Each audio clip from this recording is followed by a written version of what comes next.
Hey, I hear myself. Hello, hello, hello, Good day. hello, hello. Good morning, everybody. It's Final Fantasy IV at 4 in the morning. Final Fantasy 4 in the morning. Final Fantasy 4 in the morning. Where the tech starts before the run starts.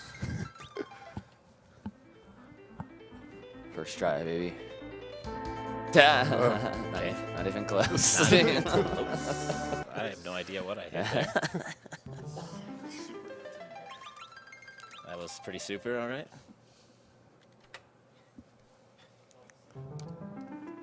Might have to switch supers if this happens again. Go grab them. Okay. That's good. We're fine. You know. Roll call on the couch. I am Neerrm. I'm playing this game.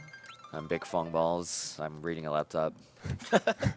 And I'm Jair. I'm also one of the Final Fantasy IV runners, as well as everybody back here. Yeah. This is the biggest Final Fantasy IV crew we've had in a long time. Dude, and one it of is us. fucking everybody almost. Like, sir.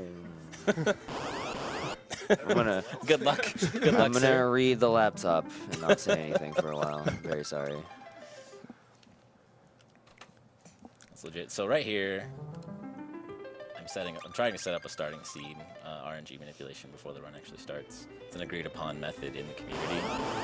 But in order to do that, I have to basically hit A on the title screen on the right frame, and that's based off of an audio cue. So it takes multiple tries. This definitely beats doing it the old way where you waited 10 minutes to see if you got it, and if you didn't, you just reset. Yeah, you can get your frustration out of the way in the beginning. A little closer. I can eat them. Oh god, that's super loud. Alright. Okay. Is that good? Alright, cool. Yeah, that sounds clear. He's looking for a specific queue of 10 steps when he gets an encounter, which is going to be directly up the mountain. Yo. If he's getting it one step, that means he's early. Yeah, 1 step is early, 8 steps is late. Might be here a while. It's one of those things so where you get it first try or you get it like 20th try. There's no in between. And before this was a real thing, seed manipulation, people were just doing runs, taking what the RNG that they would get for the encounters, and even over an 80% run like this, which is only about half the entire game, it still adds up to about a minute or two easily for what you can get differently between optimal encounters and the worst case encounters. Yo, we did it. So here, with my glorious white background, I kill myself. And that being said, Now we're ready. we are ready to roll, but Tech does not have a headset on. So let's do this.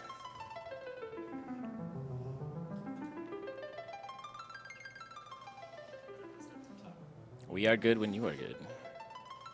Starting with some names for our characters. Be helpful to have. So names are going to be about 10 minutes in. He's gonna do what I missed. You want me to go ahead and cut those off, or do you want me to You can wait wait. just a little Do a refresh when I kill Miss Dragon. bit? Okay, sounds good. All right, are we ready over there? In 3, 2, 1, go. All right, Final Fantasy 4 in the morning. Let's go. So this is Final Fantasy 4 or Final Fantasy 2 in the United States, 4 in Japan. This is the any percent category with no credit warp. Credit warp is a recently established category that utilizes a newly found credit warp to save about 10 minutes over the current the route you'll see here actually. This route abuses basically any glitch in the game outside of credit warp. That includes the 64 floor glitch. That will be the method I'm using to clear the game as fast as possible. And just about everything I do in the speedrun all revolves around setting up that glitch and making sure that glitch will actually, execute and I won't crash or soft lock on the way while performing the glitch itself. It's a little bit of history for this category. The Roth and No Cash both ran this category for a very long time. And they did a lot of work on this for, probably a good year to a year and a half.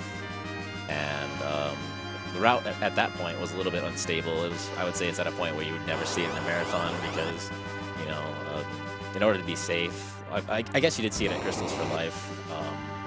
I believe Essentia ran it there, and that was basically the old category, or the old route, more or less, not the old category. Let's do it. No. Okay. Sometimes you can skip that attack. Reset. Reset. All right, you got it. This is we're Delm now. But anyway, so and then someone by the name of myself086, not me personally, but myself086, discovered a particular room that you can get to that actually reads instructions from what you have in your inventory. And being able to do that allows you to basically warp around to places where, you know, it's super easy to get to. And that not only improved the stability of this run, but it also shaved off a lot of time. And so, yeah. Something like a 3-minute improvement or something over the previous route. And there were several iterations of that as we found setups that required fewer and fewer items in your inventory, as well as better ways to do the menu management. So there wasn't a lot of inventory swapping around when you finally got to the 64 stairs.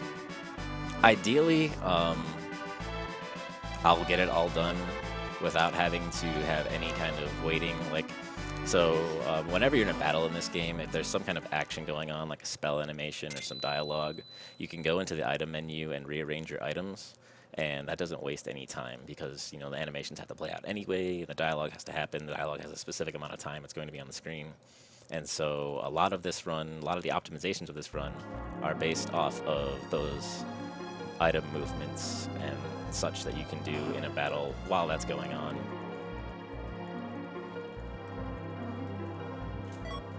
You do have to be careful about it. You are forced to play this game on battle mode wait.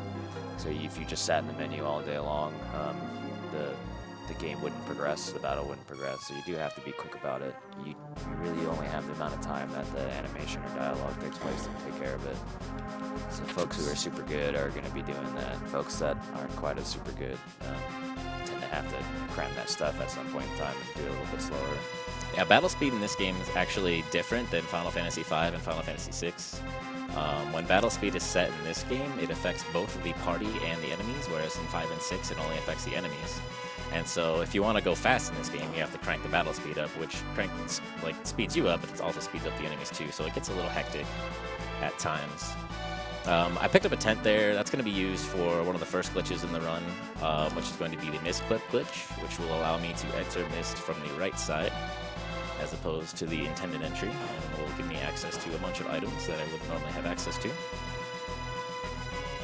And speaking of battle speed, that's something that's actually changed over the years. The early Final Fantasy IV runs, especially for late game and certain bosses, would actually drop the battle speed down to like 2 or 3, and that would allow them to get enough strategies in to safely do them. But at this point in time, everything is done at battle speed 1. We've got strategies for every single boss all the way through the entire end game. And really what allowed Battle Speed 1 across the board is the introduction of run buffering on a number of fights, especially in some of the new stuff that's being developed for the no 64 category, which is not being run right here. Run buffering makes things possible that were definitely previously not even thought of because you would just die. And so I'll get into run buffering when I do it, probably about, I don't know, 15 minutes from now. I'll give you a little preview at the Kaipo guards, and then it'll get more intense as we go on.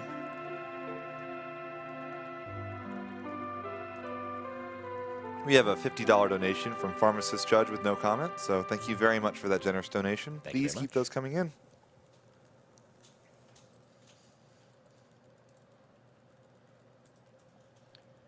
And so, for the sake of this particular route, for any percent, there's actually no grinding at all.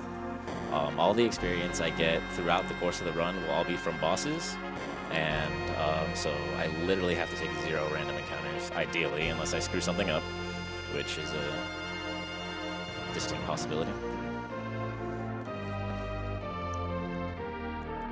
Yeah, fortunately, there is not any unrunnable encounters for random encounters or things that are difficult to get away from. You'll see that he'll be able to get away fairly quickly, except for back attacks, which are something that you can't really manipulate yet, although we were working on back attack manipulation throughout the entire game. It is a crazy, crazy concept.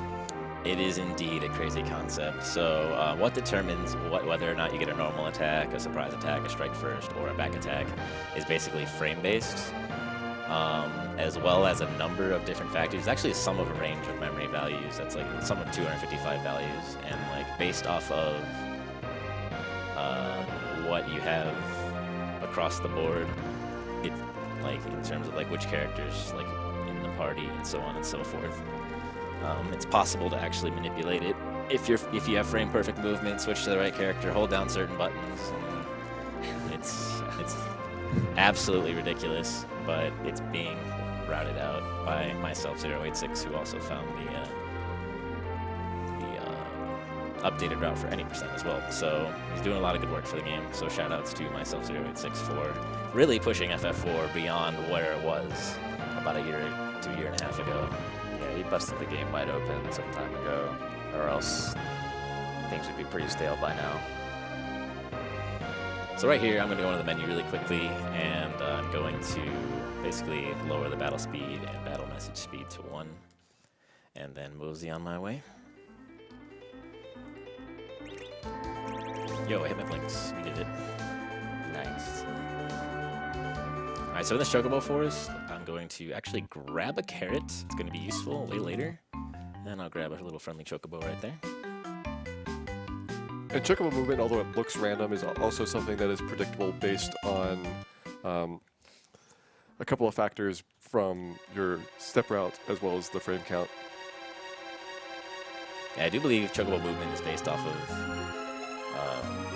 there's basically an NPC movement value that accumulates whenever NPCs take a step.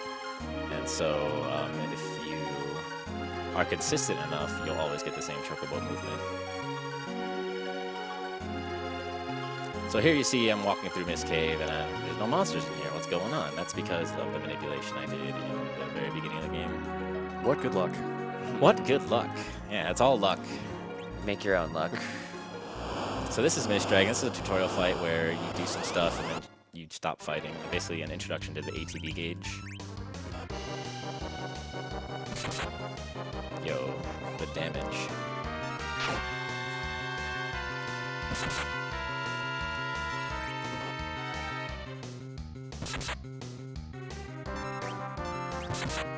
Pretty much anyone can put in the correct inputs for this boss, so you're really looking out for damage rolls, especially crits. There we go. Oh, Thank you. Say more crits. to make the fight go a little bit faster. So I'm going to be doing item duplication here after I time change jump, but it's a little bit different than the normal glitch we do. It's actually a little early. And the 2 rising notes is what I use for an audio cue. Seems to be pretty much on the line with what Neerrm did as well there. Yeah, it's the first rising note that I do. Okay, so Kane landed earlier than I wanted him to. That's okay.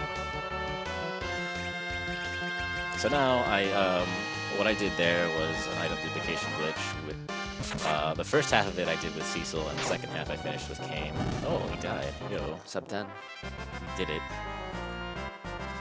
So right here, I'm actually going to take a safety save in the event that I mess up Mist Clip, which I haven't actually messed up in like a year, so I'm due.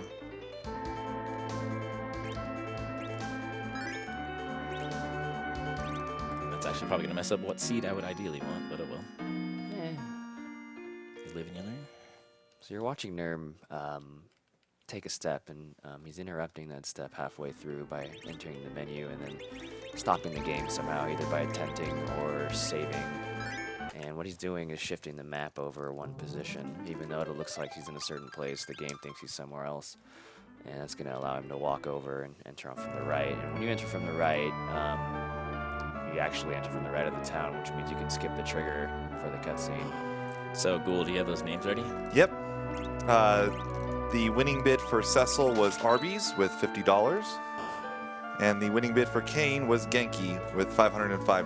Alrighty. So right there in that shop, what I did was I sold my stack of shields for a ludicrous amount of money, and then I bought Dancing Daggers. So Arby's for Cecil? Yep. No? Okay. I guess you have to go to end. I don't really name people. The more you know. Genki, G-E-N. G-E-N-K-I. Losing time. Yep. All these frames. All the frames. And Misclip was one of the biggest developments in the early FF4 speedrunning scene. Like, before you had Misclip, you would have a very frustrating early game because maybe 50 or 60% of your runs would just peter out. You wouldn't have enough damage. Edward is the worst character ever. And so you'd be doing water hag runs non-stop. You'd never see the end game. But Misclip has really changed it. It allows you to be a lot more aggressive because now you know that you're going to get through here. It's a lot more skill-based for whether or not you can complete runs. Yeah, it really, having access to dancing daggers as well as the equipment I picked up in here and the tiara and the change rod really, I guess, trivializes the early game of this run and speeds it up, obviously. So now that we've, you know, talked the shopkeeper into buying 65,000 shields and took all their money and burned down the village, you might have noticed Rydia's mother up there, you know, it's just laying there taking a sunbathing. A little interesting side effect of coming in and entering Mist from the other side. And what's really interesting about Mist is that after this cutscene, the town of Mist is actually on the right side blocked by mountains. And so the fact that they even programmed in a right side entrance to this village is pretty crazy, because under no circumstance should you ever be able to enter this village from the right side. Yeah, there's a lot of surprising things in this game where if it wasn't for like very small and random details, parts of the speedrun wouldn't work, and this is one of my favorite. The other is going to be right near the very end, where we go and grab a crystal that we shouldn't. That's almost bad.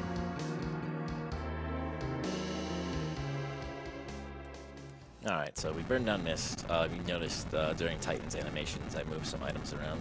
It's going to be a theme of the run for sure. I mentioned that earlier.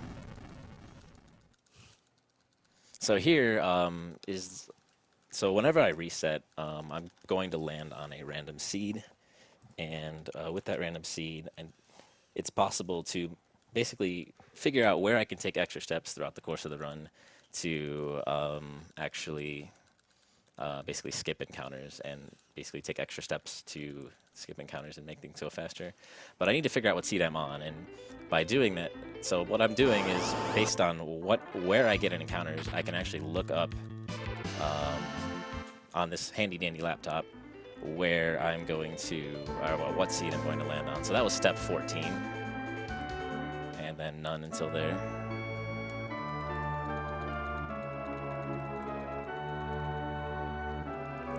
We have time for a quick donation. Sure, go for it. We have a $260 donation from Oro saying 26 extra encounters, $10 each. Thanks for watching me speedrun one of my favorite games, guys. It was a lot of fun. We also have a $50 from Wells JC saying good luck, have fun, don't die unless it's intended. Thanks, Wells, and thanks, Oro. It was a really good Eternal Sonata run. So congrats on that. So here I'm going to fight the Kaipo guards, and really a trivial fight normally, but it's with a good ATB roll, it's possible to kill all 3 guards without having them attack at all. But in order to do this, I need to do run buffering. So what this is it pops up the can't run box, and when the can't run box or any dialogue is on the screen, ATBs are actually, like, it freezes all of the ATB across the board. And you might not think it's a big deal. Yo, I got it. Nice. All That is skill. much, much harder than it looks. 100% skill. And so, what was I saying? Yeah. So freezing the ATB, even if I was holding A on Cecil to like, which will basically automatically attack, it's still actually faster to do the buffer and then input the attack than it would be to just hold A, which is really interesting. So I picked up the tiara in Rydia's house. I'm now going to give it to Rydia, as well as do a formation change. And this is basically more or less endgame equipment for her, and so it gives her a lot of defense. You notice she has 30 hit points, and with no grinding, she's going to stay at 30 hit points for the next boss. And without a tiara, you know, it's a bad time. Even with a tiara, it could be a bad time. So definitely important that she has some kind of defense there, and like a lot of one of the improvements you could theoretically do is skip the tiara and the change rod, but get out of my way. This is amazing. So this is because I went to the inn and named people. Normally those NPCs wouldn't be in my way, but what can you do? You shouldn't see another one until you're inside. Okay. You notice that Neerrm also went out the right side of the town. It has a slight variation whether you go down south, to the right, to the left. These are small things in terms of steps, but since he's on an exact step route for going through this game, you have very precise movements that you'll need to make throughout. That's one of the reasons why we also have this assistance here. So, one fun thing to do in this game is to switch characters right as you start an event, and if you do it quickly enough, you can actually swap the character but not the palette, and so you can get some interesting results when that happens. It doesn't stay, it doesn't persist, so it's like it stays there for like a small amount of frames. Yo, these are good seeds too. I was looking for 216 versus 240. I don't think we see those until the cave, right? It's after the 10. Okay, well, pick a seed. It's all up to you, buddy. Oh, I see. I see. Here's a lot of 50-50 pressure. shot. I see. It's the tab, the second tab on Google Chrome. So it's either 143 or 144. Right? Whichever one's faster, pick that one. Or actually, you can look at both of them, and if it's the same steps, then we can figure it out. Extra steps 53. The same first steps, I mean. That was like 36 at Waterfall. 4 at Waterfall. I'm sorry, 4 at at Save 10 Room. Cave, All right, that one looks more fun. Let's do that one. yeah. Okay. 4 steps. So, unfortunately, seeds that are very close to each other often share the encounters on the same steps. There's very minor variations between them, and the variation between the two seeds I'm on occur after this point, and this is the first point where I can basically take steps and not get encounters. And so I have to guess basically on which seed I get. Is it 4? Okay. And then if you scroll down, you can see what the first encounter should be.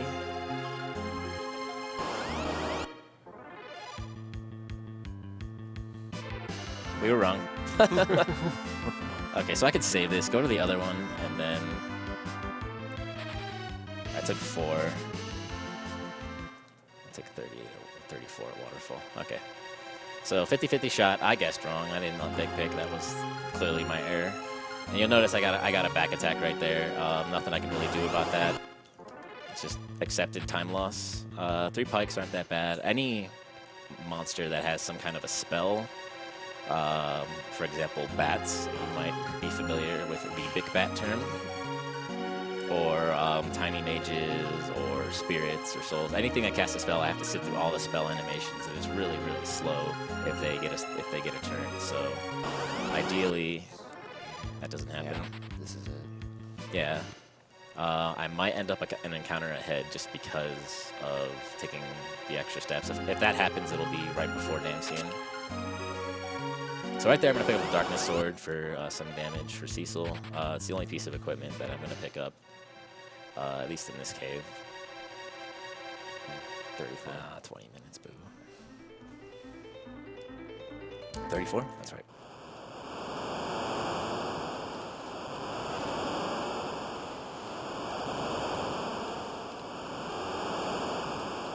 FF4, the counting game.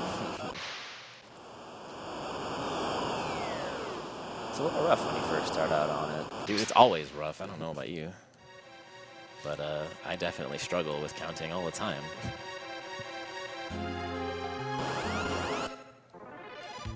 It's definitely one of those things, especially combined with the any percent, whether with or without credit warp, that you can have a list of steps to do, and it's pretty easy to do, to be honest. But mid-run, going as fast as you can, isn't not as easy. So that's one of the worst encounters you can get here for a back attack. And I got the dialogue box. the double whammy, but it was a strike first. So this is Octomom. So Octomom's actually really interesting. Octomom at the start of the fight has higher agility than the final boss, but for every 2 hits, Octomom loses a tentacle and slows down. Yo. Ideally, Octomom does not hit Rydia. Let's go. This is the run. This is the run. I messed up my inputs too.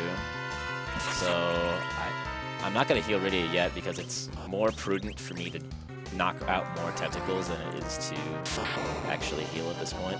Yeah, you just find yourself in the same position if he gets to keep all those tentacles anyway. So plenty of RNG with this fight based on your own damage rolls and who Octomom decides to target and how much damage he decides to do. But if Neerrm didn't have the TR on, Rydia would be long dead by now. Absolutely. Especially with 3 hits. 4 hits. 4 hits. Oh. That's unfortunate. Yeah, Rydia is a real damage dealer since she's got the Dancing Dagger. Without that, she's not a really significant factor in the fight, but... Yay, it hit. Always a plus. Life can miss, yeah. So. I was going to take a super safe. Yo, get out of here. Not safe enough. Kind of seeing FF4 at its finest right now. I mean, Neerrm's not going to lose the fight at all. There's no danger of that, but he is losing tons of time here. One optimization if Rydia had been able to stay alive is you could also cast Stop on himself with Tella, and that's just because his turns are less efficient than Sizzle and Rydia's. Yeah, actually casting Lit 1 after a certain point is actually slower than him not doing anything. Alright, good, I got menu time.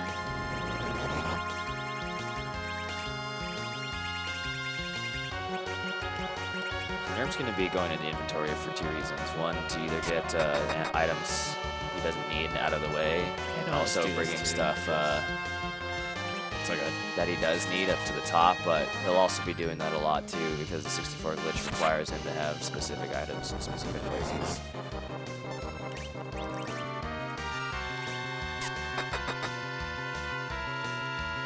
I missed out on a lot of damage, so oh my goodness, I chose correctly.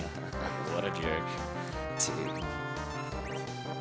So this fight is actually just taking longer than it really ever should. Alright. Still sub 24, I guess. That's acceptable. We have a $20 donation from Milon Z. No! Go away. He says, Milon Z here. Sorry I haven't been around a lot, but I'm here to give money to a good cause today, and I will do my best to not troll too much. I accept my trash can fate. Alright. Acceptable donation. Thank you, Milon. Kaipo Kyle gave $5 and said, Final Fantasy puns for Final Fantasy speedruns. Oh, I'm happy about this. Part 7, what do Moogles and early morning speedrunners drink in the morning? A Kaipo coffee. Oh, no. Thank you, Kaipo Kyle, for your donation. Remember, this is RPG Limit Break for the benefit of the National Alliance on Mental Illness. Our previous marathon raised about $46,000. We're trying to pass that up. Right now, we're actually getting pretty close, so please keep the donations coming. So I actually didn't get an extra encounter there, which is really nice We're in for there. the mistakes that I made. One step. And you'll see Neerrm do a couple of party changes formation-wise throughout the run. Some of those are just so that the characters drop into the right slot for being in the front row and back row, but party formation also affects turn order, and that's pretty significant in several of the boss fights. And now, for the most quoted line in any RPG ever, maybe? Not, yeah, that one right there, you Swindler. It's a good line, it's a good line. But is it as good as this one? You spoony bard. Maybe with a little more emphasis on the theatrics. Colin's doing pretty good today. Yeah, 2 for 3, not bad. Yeah, 2 for 4. Yeah, we'll take it. So here I'm going to lose Tella and gain this guy.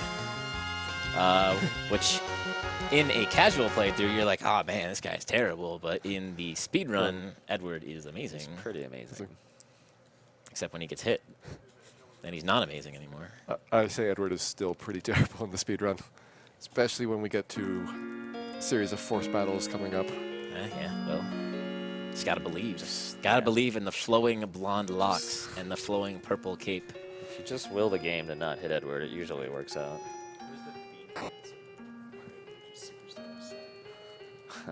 Basically, just got to get clutch word over here. Clutch word. Yeah. I like it. So, one thing I could talk about is step route. I had to take one extra quote-unquote step here. If you look at this screen, there's like plain brown tiles, and then there's brown tiles with like dirt or rubble on them. It's actually interesting. The plain brown tiles count towards the step counter. They will increase as you step on them, and then basically progress that counter, whereas tiles with rubble on them, or like walking behind one of those pillars, we're not. One thing my friend pointed out to me that I can never unsee, that left pillar is taller than the right pillar. It is. The left pillar is broken, but it was, before it was broken, it was taller. Oh, no. Thank you. Cannot unsee. And Thank they you for needed that, different Neerrm. architects, man.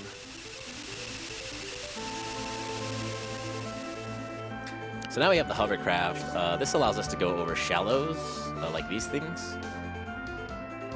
That's about all it does. That's literally all it does. So. Well, it does have a slight effect for the wrong warp as well. There's a couple of things that we're going to be manipulating throughout the run, besides just items in inventory, which trigger what rooms that we land up in. Things like the hovercraft position, where your chocobo comes out, your gold count, the time on the clock. All of these are significant in determining whether or not this can be done successfully. That is very correct. When we grab the safety life, It's not a a, marathon, I have to. not a confident man there, Neerrm. You see what Octomom did to Rydia? I thought I knew you.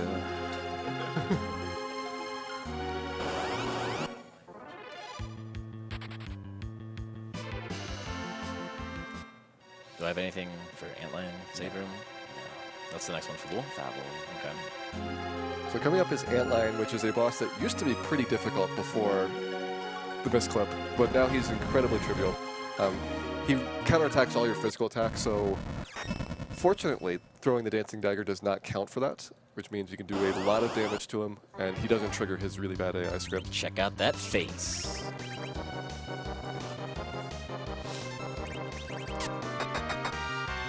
So he has 1,000 hit points. Ideally, he dies in 3, which looks like it could happen. So if that could happen, you can buffer this turn before he gets an attack in. Okay. Call me a liar, jerkface. Scumbag line. Wrecked. Yeah. So if Antlion wasn't a jerk, I could have run buffered that turn and got that last dagger in before he attacked, but that didn't happen. Neerrm got wrecked by the easiest boss in the I game. did. I have actually died to this boss before. You have. That's true. When both Rydia and Edward die to back attacks on the way down, you're gonna have a bad time. Oh, okay. Well, this is fine. Any back attack you get after Antlion doesn't really matter. You want Edward and Rydia alive for Antlion to get the experience, but coming out of the cave, really not that big of a deal. If they die, they die. They're gonna get healed by a cutscene anyway. So, yeah. It's just he's losing a couple of seconds for each of these fights because of the dialogue box, as well as having to take a little bit longer to run away. Luckily, they've only been 2 packs, so. Yeah. Thanks, Bick. We have $10 from Xanathon, who says, PBR's choice of where it goes. Yo.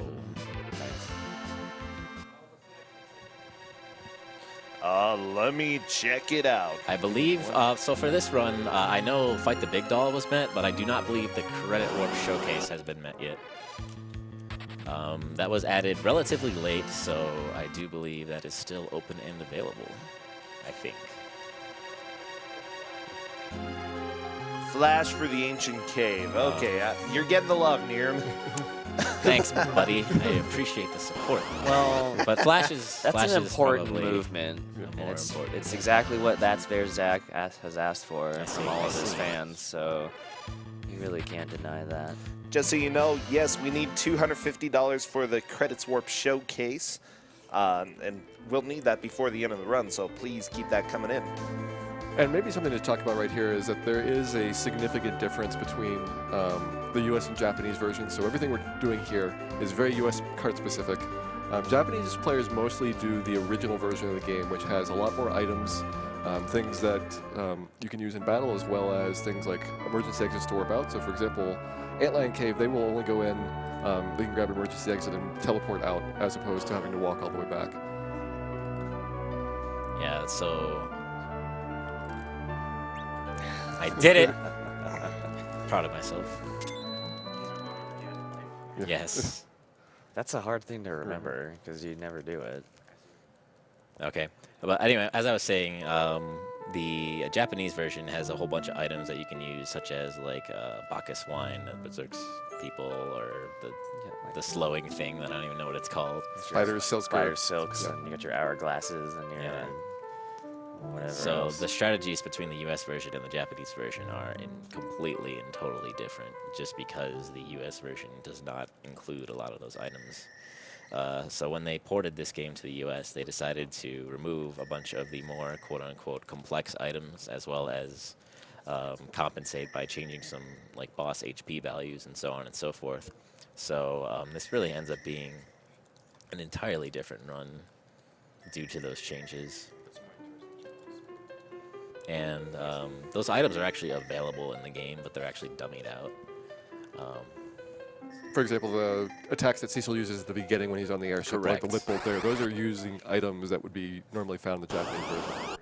So this fight with Water Hag, previous to ever having the Dancing Dagger, is an absolute nightmare. Edward has a harp, he misses a lot, and if he misses enough, Water Hag can just bop him in the face and he dies. So speedrunning this game for a long time was absolutely terrifying. But now we just hold A, and don't worry about it. Yeah, between it being a more accurate weapon and being center slot, his accuracy is close to 100. So obviously you can miss still, but you don't see it very often. Yeah, so one interesting thing about this game, so ATB, not only does turn order, as Gyro was saying earlier, ATB and turn order are affected by what slot a character is in, but for whatever reason they decided the middle slot is going to have 125% accuracy. Don't ask me why. It's just coded that way. Formation in this game basically makes 0 sense. You just kind of roll with it. It makes a little bit of sense. Not a lot. If you know that the middle slot is 1, the top slot is 2, the bottom slot is 3, and then 4 and 5. That's how I would have See, ordered it. Like, Right? you're just proving my point. It makes no sense. Like, But that's how the ATB order goes. Like, if you have equal speed characters, it's going to go in that order. It makes... Okay, I give up. My argument is invalid, and I know it. Alright, so now we have Rosa. She's saved, she's healed, doesn't have the sand fever anymore. So we're going to go save the nice people of Fabul. And while we're driving, if we have any... Oh, he's not even there. Oh, Excellent. straight ditch, dude. Not even Bro Sencho wants to watch this, I guess. So we're headed up to Mom Bomb. Probably, I don't know, I guess I can't run buffer in this fight. It's not necessary, but definitely another usage of the can't run buffer. Mom Bomb is actually a really interesting fight because it's a 2-phase fight. It's not a mechanic really introduced until this fight right here. You have Mist Dragon, which shifts between phases, but Mom Bomb will actually it's 3 phases now I think about it. Mom Bomb will take 800 damage and then explode and then do a bunch of damage to the party and then split into 6 bomb enemies. And that can get really, really shady really quick, especially if Rydia or Edward die. Hopefully that doesn't happen. With the HP values that Rydia and Edward are at right now, the explosion shouldn't kill them, but if they take any auto attacks from Mom Bomb prior to that, I have to heal them up to guarantee that they survive. But before that happens, we get a nice little auto battle with our karate friend up here. 3 to 5 turns. 3 is good, 4 is not good, 5 is me resetting and going home. You heard it, folks.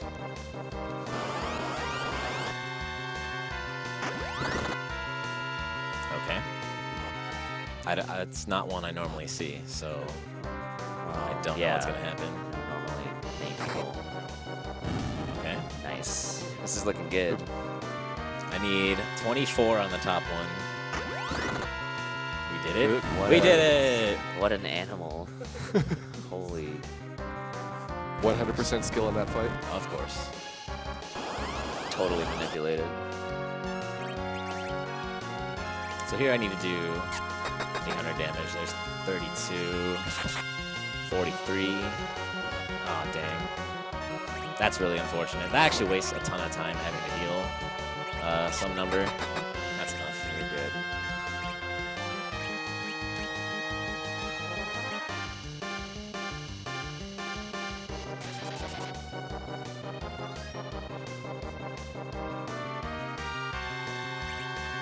So it's possible to queue up a kick here that'll execute after Mom explodes and all 6 bombs will be out there.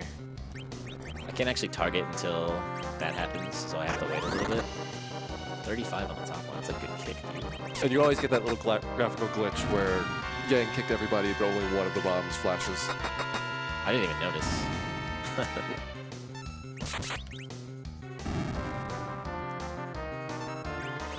So thankfully, with 2 Dancing Dagger users, this fight is easy if they live.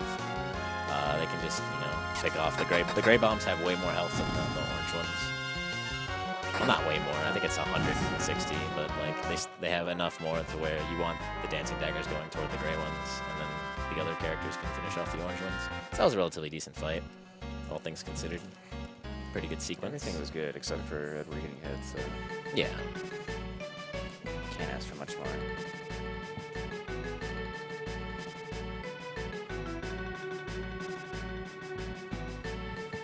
We have a $50 donation from Quistacular who said, I'm just happy to see Bike and Neerrm reunited on the couch. Thanks, Keese. What he said. She's gonna call us Bike and Neerrm. She's Keese now. That's fine. Buffalax gave $30 and said, Buff here. Glad to be able to donate this year for a cause I strongly believe in as I fight with Bitoler Type 1 daily. Good luck to my buddy Neerrm and oranges and potatoes for PBR in the back. Thanks, Buffalax. Much appreciated, sir. So a lot of the step routing comes into play right here. This particular walk on the world map is one of the highest encounter rates in the entire game. And that theme is going to continue for a while. I don't think it's until after the sewers that the encounter rate drops back down. So in the beginning of the game, there's an encounter for every 256 steps, you get 7 encounters. Right here, it's for every 256 steps, you get 10 encounters. And so you're definitely more likely to see encounters on this walk right here. So that's where step routes really come into play. Is you can, at least ideally, sometimes it's not possible, but you can avoid encounters on this walk to basically improve your time a little bit. And I'm gonna do this shame save. I think it's time to leave. As a quick reminder, Credits Warp showcases still at $0 out of 250. We need to at least raise this to 50, probably within the next hour or so. So please keep your donations coming in. All right, so this is going to be the start of a sequence where Rosa and Rydia both leave the party and the men fight on the front line. Stupid. And so being under-leveled, this whole sequence is actually really rough because if Edward ever gets hit, and he gets hit hard enough, I'm basically just screwed. So hopefully that doesn't happen.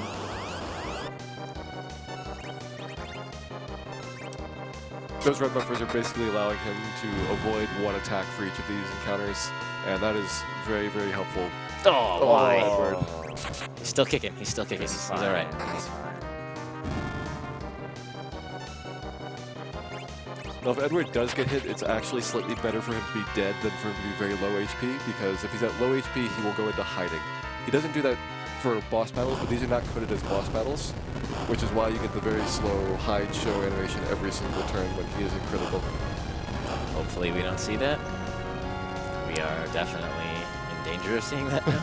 I mean, he's kind of low enough that if he does get hit again, He'll there's probably a chance that he die. dies. Yeah. I mean, hopefully he doesn't get hit again.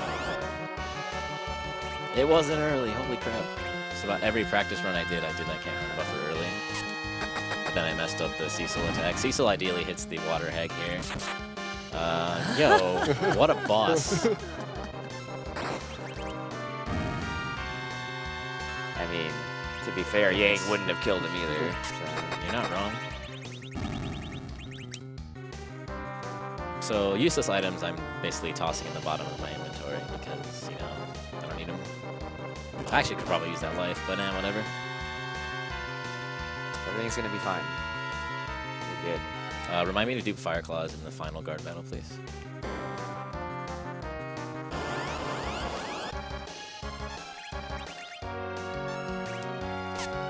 So actually, interesting thing here, when Yang gains a level, he starts outpacing Cecil. Yo, we did it. So with a good ATB roll, Cecil and Yang both, or sorry, Yang and Arby's can actually go before both guards. And if they do enough damage, they can kill both guards, and then I don't have to sit through any attacks, and it's beautiful.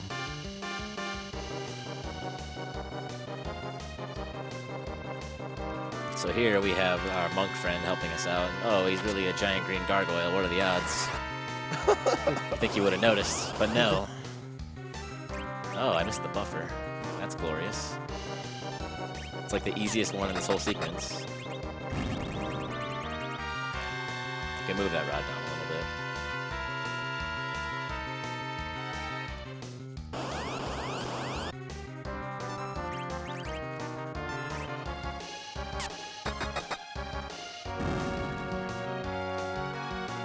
He's gunning for him. As long as he dies right here, we're in the clear. Okay. So Edward's gonna get his turn off before the guards here. Fire Claws. Thank you.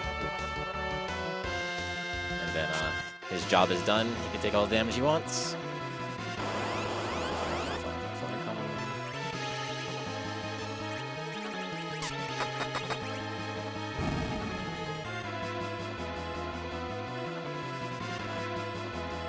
Lives to fight another day. Good job, Cecil. We're all proud of you. I have to sit through another charge because Cecil put the team on his back. One day you're gonna have a marathon run with decent RNG. I know it. One day. One day. Fast Fair was actually pretty good. That's But that was an interesting run altogether. Actually, no, I died to Milon's in that run. Never mind. All right, so here we have Genki coming back. He wants a piece of Arby's. So there's actually two outcomes. Actually, there's three outcomes. Ideally, I want Genki to do as much damage as possible. In order to help that out, I'm gonna have Cecil hit himself. So the fight ends quickly when Kane puts Cecil in a critical condition. And so in order to do that, Cecil can actually hit himself to kind of get him there. And then the third outcome, which I've only ever done once in all the runs I've ever done, is to have Kane drop Cecil low enough that Cecil still gets a turn and then Cecil actually kills himself. That's actually the fastest outcome, but good luck figuring that one out. F. Coughlin gave $30 and said, I just want to tell you both good luck. We're all counting on you. Thanks, Fred. Of course. Absolute huge shout outs to F. Coughlin. This laptop in front of me with the step route right here. The second half of the run when I save and reset, I was asked to do this run on Wednesday to fill in for Saturday Morning RPG. Unfortunately, Cosmic the Dolphin wasn't able to attend. And so on Wednesday, I was like, hey, buddy, you want to make me some step routes for the second half of this run? And by Thursday, I had them. So absolute monster, that guy. So F. Coughlin is the one who creates a number of randomizers. Obviously, his most popular one is the Zelda randomizer. He's got some other things in the works. The Mario 3, Link to the Past. So definitely a great guy. And once again, thank you, Fred. Much appreciated. 12. 12. All right, 12 is easy. So walking through Fabul, had I walked on the red carpet, as I mentioned before, those steps wouldn't count toward the step counter. So I'm basically optimizing the amount of steps I take on these brown tiles. And steps in front of the counter don't count, so I walk left, basically to increase step count as much as possible, because the route tells me to take 12 steps. Taking steps on the normal walking path, I can take up to 10, so I'm going to have to take 2 extra somewhere. No big deal.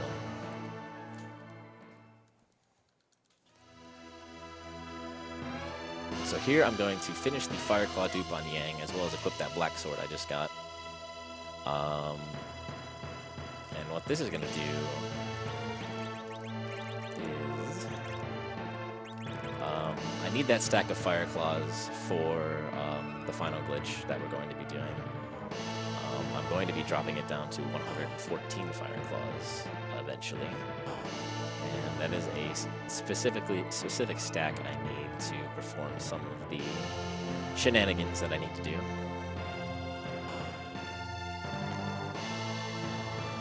And do you do any passing around of the tiara? I know that kind of varies from runner to runner. Do not for any percent.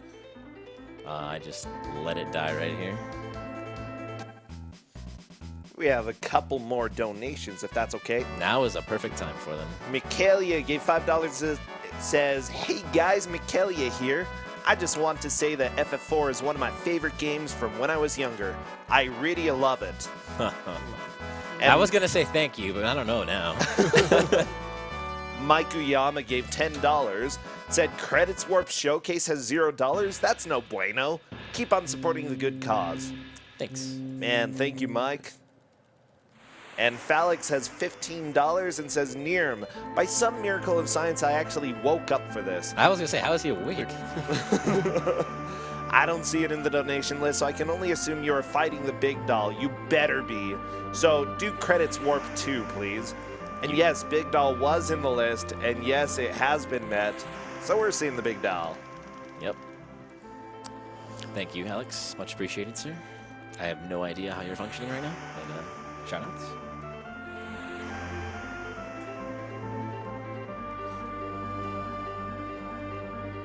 This is the world's worst sailing captain. I've never figured out exactly where he's trying to go based on the world map. It's like, I'm sure he covered like 3/4 of the world. His last name's Columbus. I see.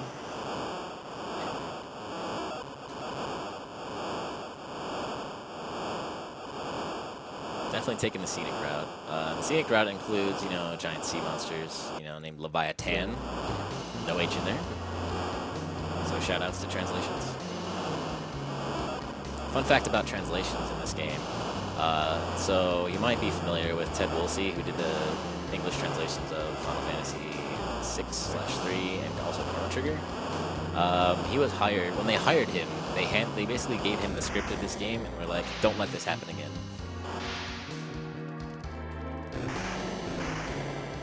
Which is, I honestly don't think it's that bad. I guess toward the end of the game it's pretty terrible. But in the beginning, at least, it makes somewhat amount of sense. So we get destroyed by Leviathan, and Cecil doesn't sink to the bottom of the ocean. He somehow washes up on a beach. And this is going to be outside the town of Mysidia. And this is going to be where, in the speedrun route, I am going to be buying basically all the consumables I need throughout the run, as well as some armor and some defensive gear for Cecil later on. I'm also going to pick up the 2 most speed-friendly twins in the world. Sarcasm.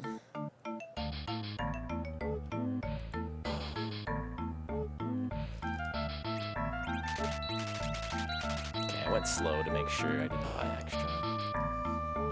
yeah, the item counts here as well as his gold count are pretty significant, so he's doing very careful shopping. I say that now, and I'm sure I'm going to mess up somewhere. I don't think I've done a run in a year that I didn't mess up somewhere.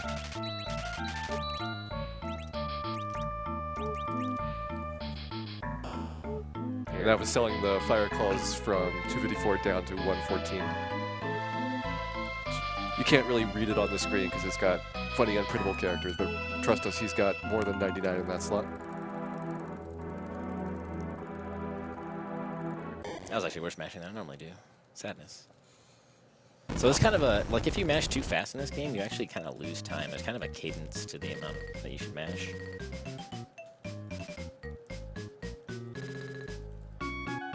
It's something that Roth does very, very well. So in terms of this particular category, this is the most popular quote-unquote any percent category, as this was the route for the longest time. Credit warp is a very new thing, and so we had to kind of attach the no credit warp moniker to this run.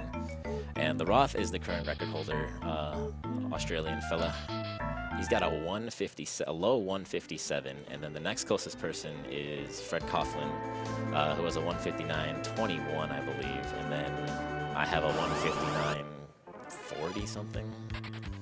And then those, the three of us are the only ones who are under 2 hours. The rest of us are 2 hour plus scrubs. And the work that Roth puts into this game is absolutely nuts. And he has records in basically every, actually he does have records in every relevant category. So he is definitely the go-to guy for this game. I used to think it was me. Was shown the light. It was you. It was you for a long time, so it's not.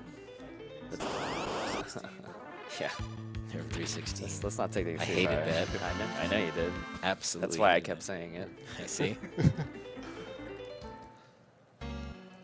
52-43 firewall. Want to remind people, RPG Limit Break is once again proud to be partnering up with the Yeti to bring you 8 awesome-looking T-shirts. Head over to theyeti.com/RPG Limit Break to take a look at the designs, pick up the ones you want. Remember that $3 from every T-shirt will be donated to NAMI. Remember, the Yeti is spelled Y-E-T-E-E, yeti.com/RPG Limit Break.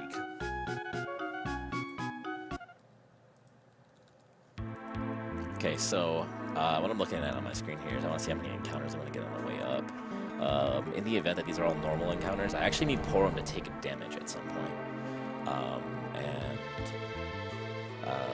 If I don't get a back attack and she doesn't get hit, then I actually have to stand them. I don't have to, but it's definitely more ideal if I take an encounter and just bop her on the head real quick. So we're going to have a fun couple of fights here. Going to try and abuse a couple of glitches using the twins. One, basically allowing them to use unusable items with a twin mimic glitch, which causes some pretty insane effects, to say the least. And this particular glitch only works on certain versions of the cartridge. So Yes. there's 2 versions, 1.0 and 1.1. And this twin glitch has been completely patched out for the 1.1 version, which is probably the more common one if you go and buy them. Yeah, so I'd actually say it's probably about 50-50. I think most people have a 1.0, but there's definitely people out there named Elmagoose that have 1.1 carts. I think Fathlo also. Fathlo too, poor guy. And so this glitch is only available in 1.0. If you can trigger it in 1.1, but they just lock up and don't do anything. And the reason that this glitch wasn't found for the longest time is like all the testing we did was on 1.1, and so this glitch wasn't known about. It was in the tool-assisted run done by Pirohiko of the Japanese task community, and but it wasn't RTA viable. We could never recreate it. But then some guy went out and recreated it and ruined FF4 speedrunning forever. It's So- still one of my favorite stories, though. It's a good one. It's a good story. But so this is definitely the most battle intense execution of the run by a long ways. So I'm probably gonna shut up when I get to this fight. And if you don't have the appropriate setup where you're not willing to do this glitch, because it does put you in a lot of danger, there is a couple of backup alternative strats. I use Fire 2 if I'm not going to be doing the Mimic glitch, and all of these are just based on kind of your comfort level for how low HP you're willing to put your characters This into. is how confident I am right here.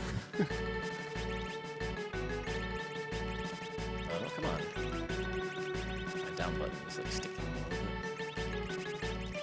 Blame the controller.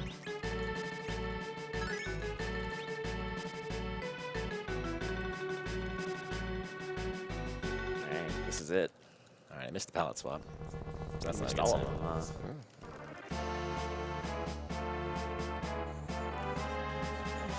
Alright.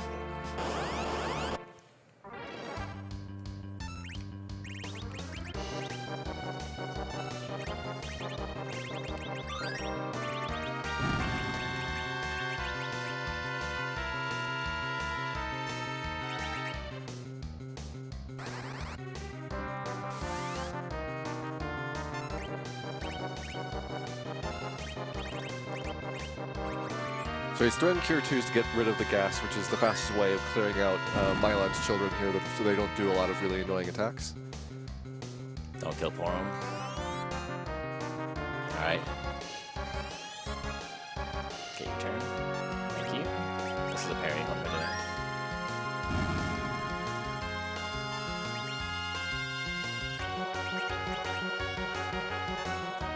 That was really slow. I'm scared now. Okay. Don't miss. Don't miss. Hey, we did it. What a time to be alive. Nice, and we got the 3K. Very. Very, very nice. No. Okay. That, again, is much, much harsher than it might look on screen to pull that trick off. It does a lot of very precise timing, and there's even more different timing for the second half, which uses trash can instead of carrot. Both of these are causing you to get an item effect, or actually a magic spell based on the item that you are got currently selected. Yeah, there it is. Red Okay. Cecil for the fans. We did it. So I had to heal Cecil there because Milon would have one-shot him. Ideally, I don't want Cecil to have... I want Cecil to have damage, but not get killed in one hit. So unfortunately, this is probably going to be a little slower than I want it to do. I'm actually going to have Cecil hit himself. This is fine. All right.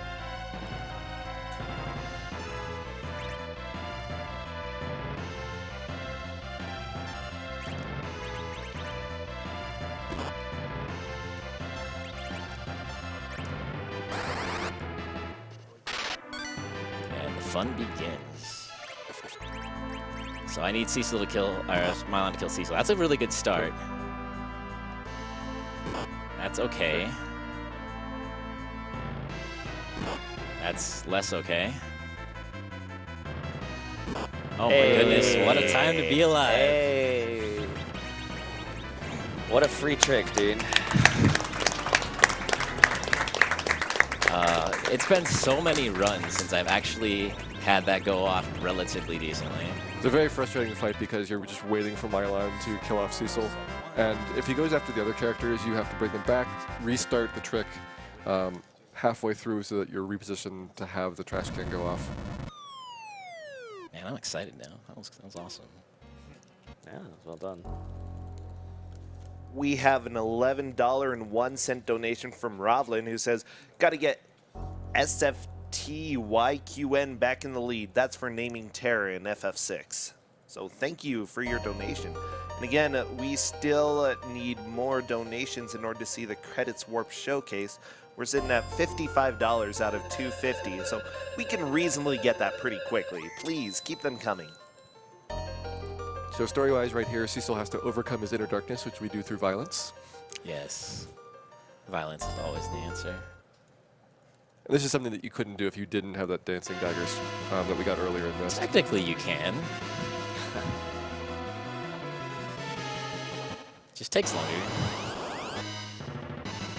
Oops, I went down. That was really weird. Yo, that damage.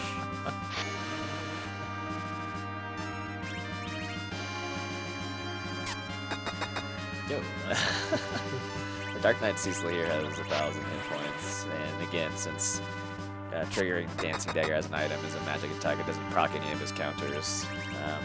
You do still have to work with the time limit, but for the most part, you're always going to make it.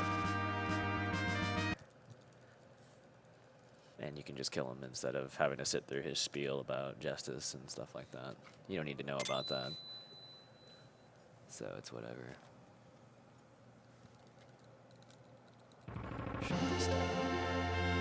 1 hour, 1 minute. Pretty solid Paladin time there, Neil. Yeah, not bad.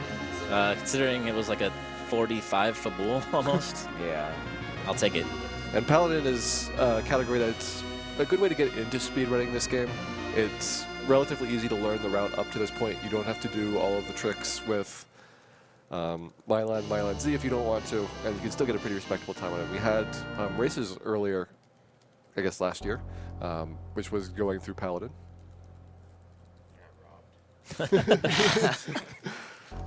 Yeah, so we did have, we've had a couple of Final Fantasy-based speedrunning tournaments. The first one, big one we did was the Final Fantasy IV Paladin Percent, as Jair was saying. And that was, we had way more people interested in doing this 1 hour, basically a 1 hour speedrun of an RPG. We actually ended, I think we had 68 people enter a tournament, and I believe Fathlo23 is the one who won that one, and with Roth and I getting second and third.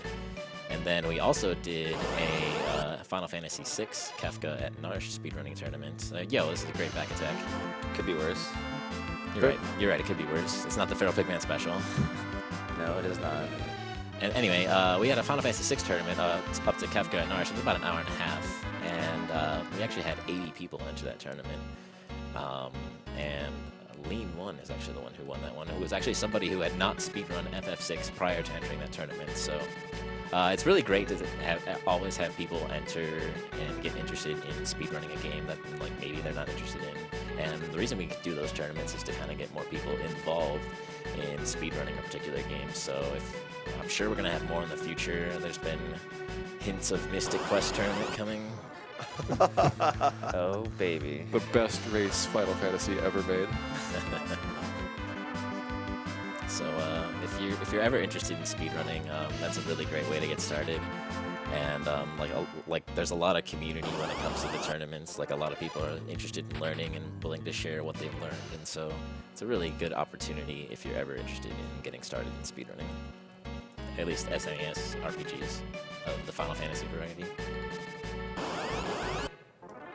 So when I finally get off this mountain after taking 5 billion attacks, I'm going to actually be saving here and resetting. That's because when I dismount the Chocobo, I need it to leave on a specific tile. Or a specific range of tiles, I guess is more accurate. And so in order to reset the NPC movement value, I'm resetting here.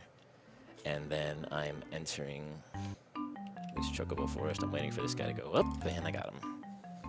And so all of that was just to basically manipulate when I dismount the Chocobo, where does it leave the screen? It's the most arbitrary thing, I think, in this run, but it's important. So he's going to go down to the right. There he goes. And there's actually safe zones all along the left-hand side and the right-hand side, and you're looking at the pixel that the Chocobo is standing on when he exits to determine whether or not you're going to soft lock at the end of the game. That is 100% true. It's a good run. We have $14 from Rivers McCown, who Hey, said, Rivers. Neerrm, you finally trash canned out a marathon. This $14 represents the Palom Poison HP loss Milon Z's fans didn't get to see. Put this towards the Credits Warp Showcase. Myself, 086 hype. Thanks, Rivers. I do believe that is the first Trash Can Carrot complete sequence I've done at a marathon, and I've done a lot of marathon runs of this game. Yeah, usually you just die, so this is pretty good. You're not wrong. Anonymous gave $10 and said, watch out for combat wombats and exploding fustins, Neerrm. Oh, I'm terrified now. Choice goes to Runner. Oh, I gotta think about that. Well, let's get credits for it, Matt. Awesome. I'll go ahead and put that towards the warp.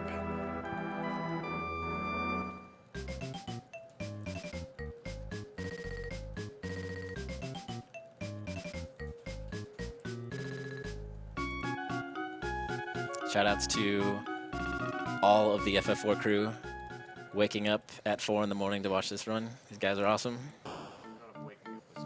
Waking up is not a good description. Right? I accidentally set my alarm for PM instead of AM, so... This is the best palette swap in the game. I missed it. It lasts forever, but alas, disappointment once again.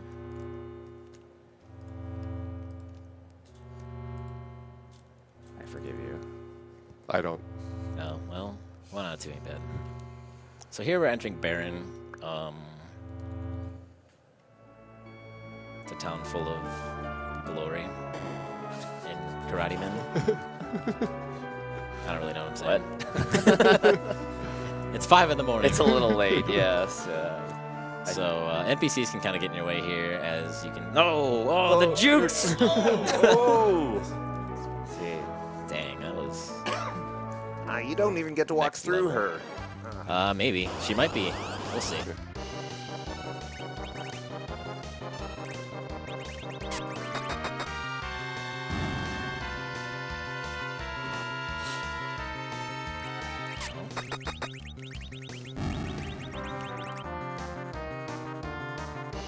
So I really want to clear room for equipment I'm going to buy very shortly. Otherwise, I lose a lot of time This whenever fight- I equip stuff. This Okay. fight actually took us a long time to figure out what the trigger was for causing this to end. There's a lot of theories about whether it was damage or time or something, and it turns out it's just waiting for an attack for Cecil once Yang is done with his normal script. Yeah, that's a little slow. 2 attacks from Yang, then a hit from, well, not even a hit from Cecil. He doesn't even have to hit, and he'll still trigger the end. Yeah, it's funny when he goes miss. Ouch! I didn't even know that, and I was super low on HP, and he missed, so I thought I was going to die to Yang, but then it still worked out. Yeah, it's if you don't attack with Cecil, you're like, oh, I'm gonna cover, I'm gonna cast some white magic. Yeah, this cool paladin thing. And they don't get the clip through it. That's so sad. Yeah, that fight can be really nasty. So he does have a finite HP value. I don't remember what it is, but it's relatively high. I want to say it's like 4,400. Yeah, both Yang as well as Water Hag earlier have just ridiculous amounts of HP for bosses. Water Hag is 65k, I think. Yang is actually killable, I think. Maybe I'm wrong. Maybe I'm thinking of somebody else. So now we got the Baron key, so we can free the shopkeepers from their prisons. They've just been locked in their shops this entire time since we were kicked out of the town. And I actually have to focus here because I'm buying a very high amount of items that I basically only need for the warp. And so I need very specific amounts, and thank you. But first, headbands and karates. Okay. Bye. Nice, dude.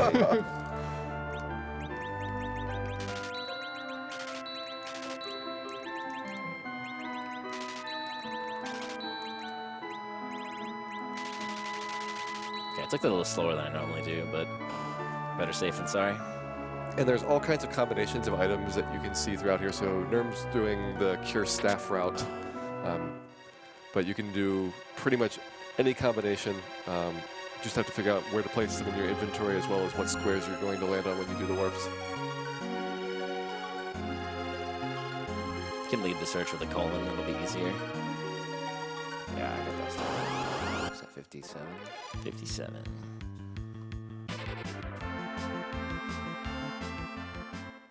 If I recall, that's high on the list. Just as an update, we have 79 out of 250 for the Credits Warp Showcase. So please keep those donations coming in. They're going for a good cause, the National Alliance on Mental Illness, to help to advocate for those with mental illness. And so we appreciate all of your help for this marathon. It's been very successful so far, and I think it's going to continue being successful. Thanch you. So which It is the Chrome tab that is this one? that one. Thank you. So fortunately, I hit a seed that was easily identifiable. Oh no, and I just took 2 extra steps for some really weird reason. Alright, so 2 steps on top of whatever it says right there. 8 steps in Troy. Alright, 6 steps in Troy. That's probably not it. Okay, well. 2 spaces in front of the colon and seed. Sorry, I thought I had it set up already, but I didn't.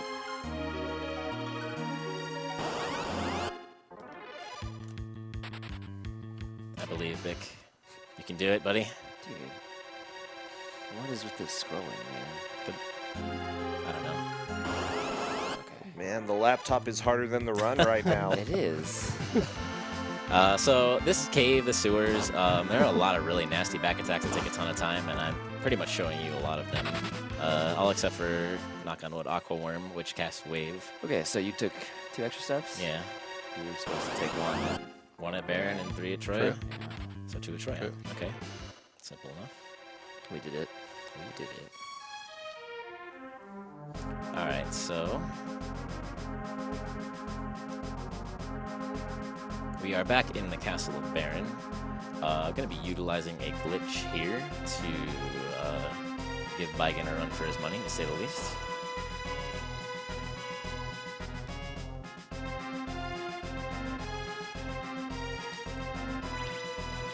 He's going to be whittling down some MP and then tricking the game into letting him cast that spell he doesn't have enough MP for, which is going to put him in the negative, and the game never handles negative values very well. So instead of getting, negative 30 MP, he gets, what is it, JO6 MP instead? Something like that. You get the boomerang. The way this is working is you select a spell which is going to exceed your MP and then move the cursor down to or over to a spell which you can actually cast. And that causes it to incorrectly assume that you can do a higher power spell than you're supposed to. This has interesting consequences for Tello because normally he has a max MP cap, which prevents him from using some of his best spells in the game. But now he has something like 65,000 magic points. Something like that. It is a rather high amount. So here I'm going to start manipulation of basically killing people off, so my party members who are going to rejoin later don't have to do anything. And stay dead. The game plays itself. That was a really quick medium Yeah. too. Nice, dude. Boss experience in general is split among members who are alive only. So that pool that characters can take from gets bigger as you kill more people. I guess, but more important than that is that party members you have had before, don't have now, but will get later, also earn that experience. So it's not really necessarily about like Cecil getting more experience than you normally would have. It's actually more about Kain getting a lot of experience. He's going to be a beast as long as Neerrm gets everything done that he needs to get done. And that ends up saving a lot of time in the run, just from Kain being 1 level higher than he normally would be.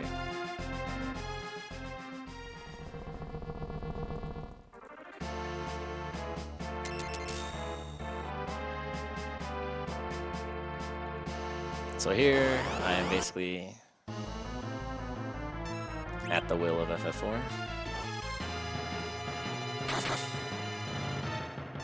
So Kinazo has 4K, and Tello's gonna hit lit 3, but that can do like 3,200 to like 5,000. And you basically get owned time-wise if he doesn't do enough damage to one-shot Kinazo. You hit a melee just to try to buffer that a little bit. Oh, so it's like legendary. Yeah, That is almost the lowest you could possibly get. So not only was that low, it's just like extraordinarily low. So you got to sit through more turns. Oh, heck. Lit 3 is not a short spell cast either.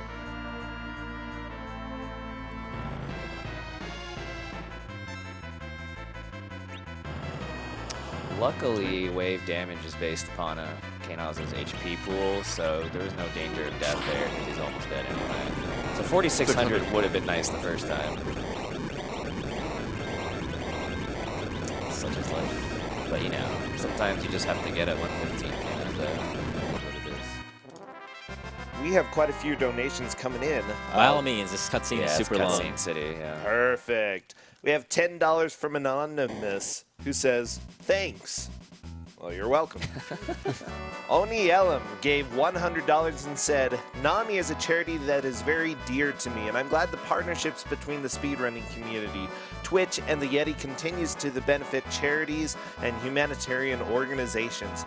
FF4 was my first Final Fantasy game, so I'm excited to catch this run, and gladly put this donation towards the Credits Warp Showcase.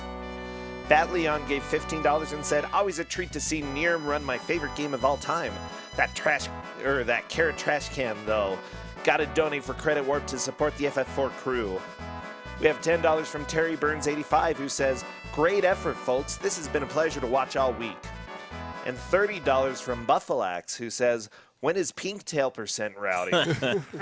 Shout-outs to the best speedrunning community out there, besides Godzilla, of course. I see. $30 to Credits Warp. Thanks, Buffalax. And the guy you gotta talk to for that, Catastrophic 4. True. And we are pretty close to the Credits Warp. We've got 234 out of 250. So yeah, huge jump right there. Thank you very much.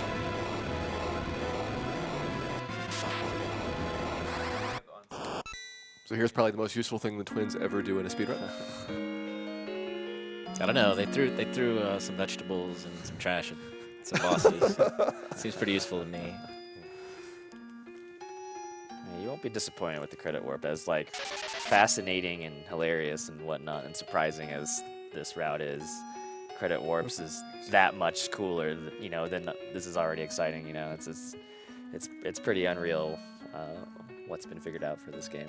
I think Credit Warp is going to surprise even the people on the couch. Yeah. So what really happens here is Tella paralyzes or petrifies the twins because he's the only one who's actually capable of casting petrifying. And then he fakes casting heal. He's like, oh yeah, oh they turn to stone by the will of their hearts, and yeah, they can't be healed. Let's go. Man, I can dig that canon. It's 100% canon. It's pretty logical. Like, I can't deny that. So now we have a fateful meeting between Arby's and Genki. Eventually. We're getting there. Still got a little bit more of Cutscene City here, so. You have anything you'd like to plug, sir? Oh, me, I like to plug a lot of things. Such as our charity, NAMI, the National Alliance on Mental Illness. Just as one of their little factoids here, 3 out of 4 mental health oh geez, I can't even talk this morning. 3 out of 4 mental health caregivers report high levels of stress, and 8.4 million Americans provide care to an adult living with mental illness. Oftentimes people don't have the support or the knowledge that they need in order to really help those around them actually have the support that they need. So NAMI helps provide advocacy, but also individual help for people who need it. So this is a very important charity for me and for many people here. And I hope that we're able to raise quite a bit amount for the National Alliance on Mental Illness this year. So coming up here, we have a sequence where you have to land an airship on one tile. And landing it on one tile very quickly is called what we call MLG. So hopefully it happens. I actually haven't missed it in a while, so I'm due. I believe in you. I got believe this. in you that believes in me. We have all we need. All right. Almost perfect, except not. I had to make an adjustment, but we'll take it. So Neerrm's going to take 2 steps in the castle here as part of the step route. Yes, I am going to do that thing. I did the thing. And again, he's just stepping off the red carpet, which don't count as steps, and onto the brown tiles, which do. So here we have our friendly Spoony Bard taking a nap. He's like, oh, hey, guys, I'm just taking a nap. Oh, you want to go fight the Dark Elf? I'm injured. But here, have my mixtape. Been working on it since you left. He spits hot fire. Spits hot fire. We do have $16 from Yelsrek, who says Credits Warp hype, and that puts us at $250 for that incentive, meeting it. Nice. Great. I do want to say, by the way, Draken is coming up fairly soon, and the donation incentives for the names is going to end right at the end of this run. So if you want an awesome name in Draken, be sure to get that in. Once again, thanks to everybody who donated for the Credits Warp. That's really awesome. Yeah, I know it was an incentive that was added relatively late due to the nature of this being a backup run. So really cool to have that be met. And hopefully you're not disappointed. I guess one thing we should point out is that when we did the glitch earlier for Tella's MP, we do have to take that on and off during the run because he can't use spells in the overworld when you've got the glitch on. If you're boring, you can manipulate that catch.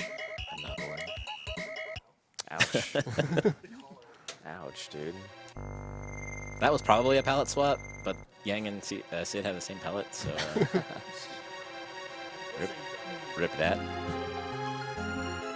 So this cave is the beginning of a number of encounters that can make it all be ogre.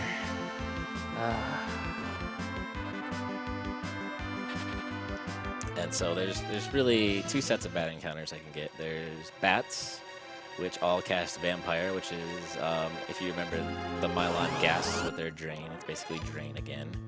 But the worst one is two mages by themselves. They will cast a move called Blast, and that paralyzes somebody. And right now, the gimmick of this cave is that anybody with metallic equipment on is permanently paralyzed. And so that can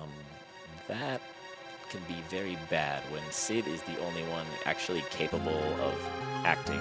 If they choose to paralyze him, I'm basically in trouble. Oh, I might actually die here. If that keeps happening, yeah. Nah, you're alright. They can hit for 300, so I'm actually going to do this, which is very rare for this cave. Let's do one of those. I actually don't want to heal Cecil.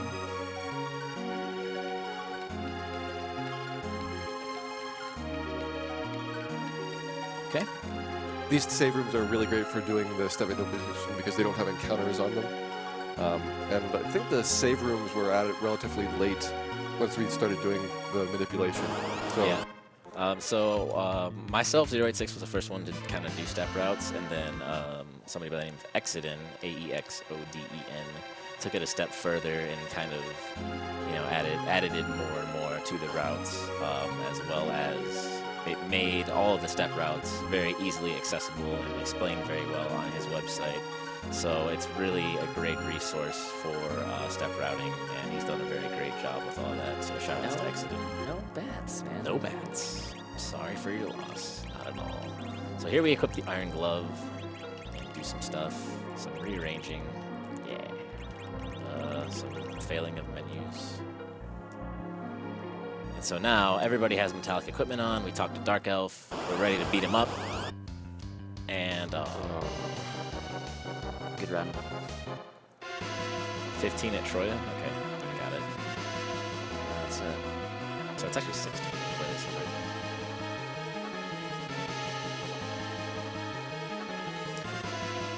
so Edward, he's like, oh no, they're gonna die. Better bust out my mixtape.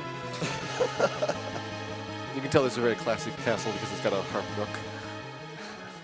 The old gilded harpnook. Where else is he gonna drop hot fire? Studio. There's no studios in this game. You don't know that. You're right. I don't know that either, though. So One of those weird-looking rooms can totally be a studio. Going through the 64th floor. So Edward plays his harp here. Dark Elf does not like the mix. And his magnetic field drops, and we can officially beat him up. Once again, we're going to stick to the theme of people being dead to get more experience for other party members. This fight is actually pretty ATB intensive. So Sid's going to be going down purposefully, but from there, who else goes down is dependent on who Dark Elf uses weak on. Ideally, it's Yang. Ideally, yes, absolutely. From there, this formation is very specific in order to get all your moves in on Dark Elf and kill him before he casts Whisper, which is going to piggy someone. If you let him do that, you run the risk of piggying Tella, and then he can't cast spells. So you got good luck there. Cecil's damage rolls haven't been amazing, but ideally, this will trigger the switch, which it does. I mean, you're basically guaranteed to switch him over in 3 hits, but Now I just have to hope Yang doesn't miss himself. And most bosses are immune to instant death attacks or other things like weak, but this one they missed the flag on. I shouldn't have bothered to attack right here. Mostly because this is gonna happen. That's gonna happen. And so it would have happened regardless. So now they're both dead. And weak does have a chance of missing. Yes, it I've does. gotten 2 weeks missed in a row. Has Yeah. anybody gotten 3 to miss in a row? I don't think I've Abda seen here? 3. Abda? Oh, Wow. what a guy. I don't. Does he even have enough MP? I guess it depends on if you ether or not. But yeah, it's. So I've had really, that was good luck having it go down there. So I'm actually probably gonna have Kane be a little higher level than I need, which is perfectly fine. So we have $20 from Anonymous. They say it's not an FF6 run without a train suplex. Very true. Abda Jr. gave $100 and said Hey. Abda here was going to finish off Credit Warp, but let's bump up Flash for the Ancient King. Oh, what a guy. This is why we like Abda. Thanks, Abda. Oh, Thanks, Abda. By the way, I want to mention names for Draken because we have those coming up. For the fighter, we have $10. Can I interrupt you really quick? Sorry. Sure. Oh, go ahead. I have to park the Black Chocobo here at a very specific location. So you're probably thinking, like, what is this guy doing? He's flying and walking all the way across this forest when he could have just flew next to the city. This is just to set up the, set up the glitch later. Sorry, go ahead. Perfect. So, fighter in Draken any percent. The only name that we have right now is Dragon Dork for $10. So you can easily beat Dragon Dork or add to it. Either way, I'm fine with that. Name the Magician. We have OS Komodo, and then Priestess is currently winning with Jeff for $750. So if you want any of those names, please bring those donations in. That was a little not the way you're supposed to do it, but I'll take it.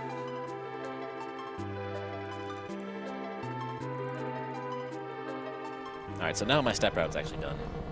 Yay. Yay, no more big laptop slave. We did it. I'm actually going to take a heal right here because my party members are relatively. Ooh, that's not what I want to do. Are relatively low. At this point, it's faster to exit out of anywhere I possibly can, in almost every situation. So you'll see me casting exit in a lot of different places, and that's just faster than walking out. And now we have an airship crash. Oh no! Stop! What are you doing? Nope.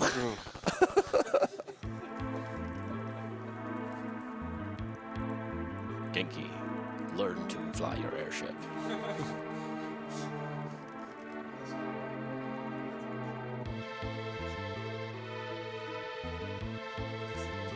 So, for whatever reason, when you get in an airship, like no matter what, you can get an input in. And if you go into the menu when you're supposed to have a cutscene, you will soft lock. I know a number of people have done that. And they've been like, why? What happened? Like, I don't know if they like mash with X or something, but it's definitely a thing that can happen. So this tower is a tower. A lot of these, I know, great commentary. A lot of the encounters I can get in here are very, very dangerous, particularly ice beasts, which I'm sure these will be ice beasts. No, okay, I was ready. So I'll have to heal that, unfortunately. And I'm actually going to take a treasure chest here. It's going to drop a fire sword, but it's a monster in a box. It's going to be a flame dog. And this is actually a very, very scary fight. Things can go south very quickly. I forgot to change rows. Things can go south very, very quickly. Let's do this. Please cover before you do that. Okay, I got lucky. Cecil might die, but that's okay. I don't have level 5 billion Kane. Dude. And it uses Ice 2 here because it's got a faster cast time than Ice 3 does, and Ice 2 is enough to kill Flame Dog every time. Alright, so I actually missed. I normally do Cecil's sword there, but because I forgot to do stuff.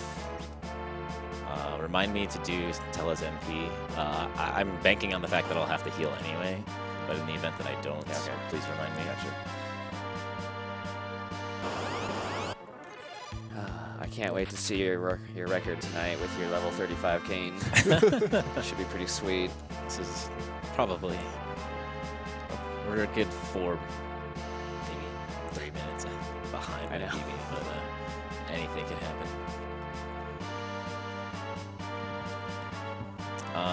So yeah. The upcoming fight is Magus Sisters. Because we have the ability to underflow Tella's MP, it becomes a little bit trivial. So,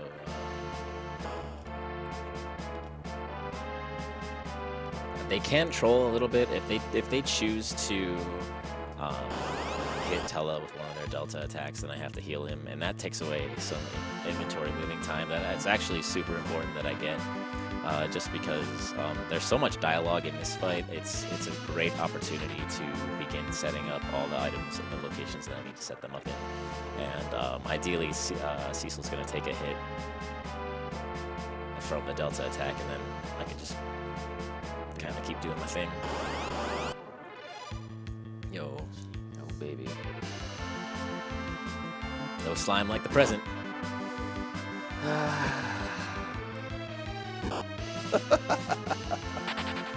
Brossentia liked it. Oh, yeah. Of course, of course. All right, so I'm going to heal here. So Yeah, you cluster do row. it like this. Oh, I thought that would heal him for more. Ah, that's fine if he gets hit. I do want to do this, though. If he gets hit, it won't kill him. Oh, I forgot all about that. I did not want to do inventory one-handed.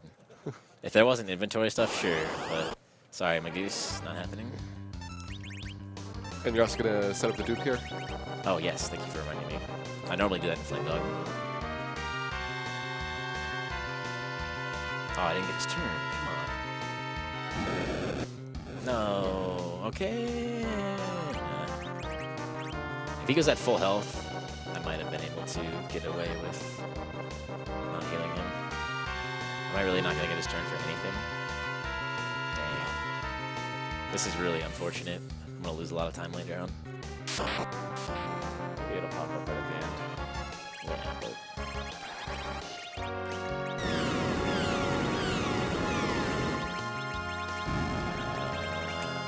might be right. I'll have to double check. So yeah, Media once again trivializes a lot of the tougher bosses in this run. And now we have, surprise, surprise, another cutscene.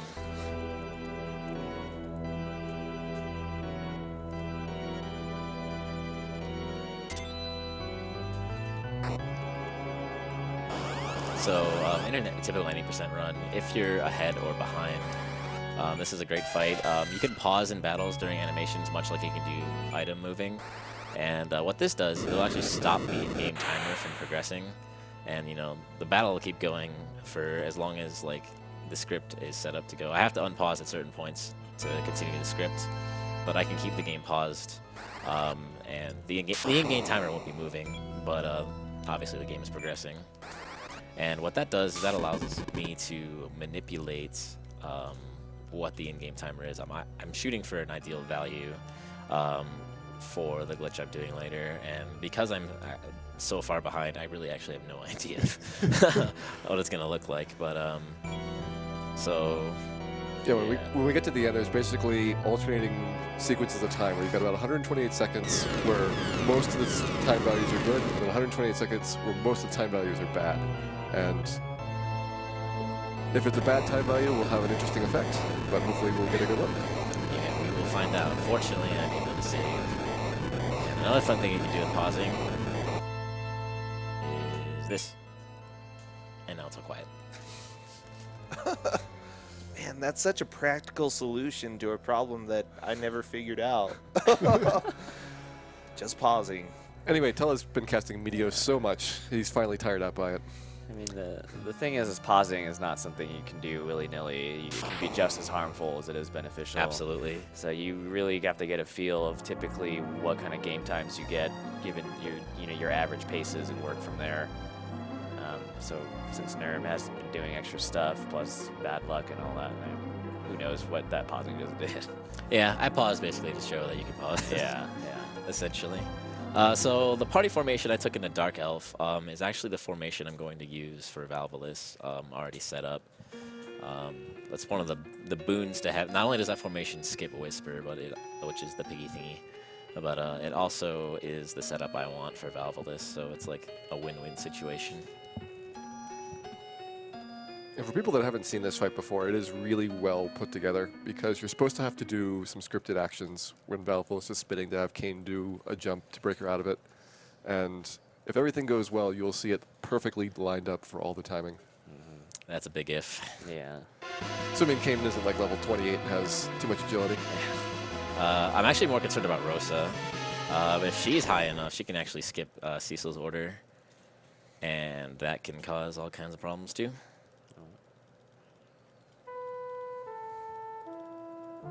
Smoochy, smoochy.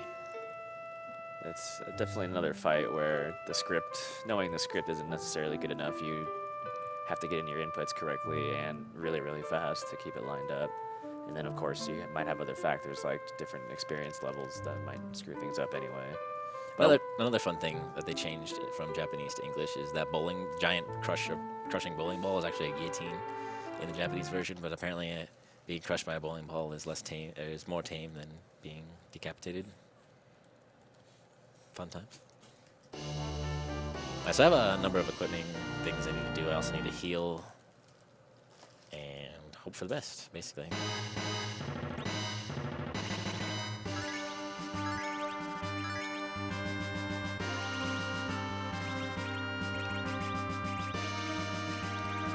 So the main thing with level 19 Kayn is between him being that level and putting on some strength and increasing gear, he ends up with an extra multiplier for damage, so, which ends up actually being a really, really big deal. Obviously, you can still do the boss at level 18, but this fight goes a heck of a lot faster, and so do other future fights as well. Yeah, it also changes the turn order as Yeah. well. These 18 or 19. Exactly. So your script would be different if you were lower level as well. So should things go correctly, this will be the last time you will see Valvalis cast from Tornado. From here on out, every time she turns it to a Tornado, Kayn should be landing right away. So a bit unfortunate that Cecil got weak there.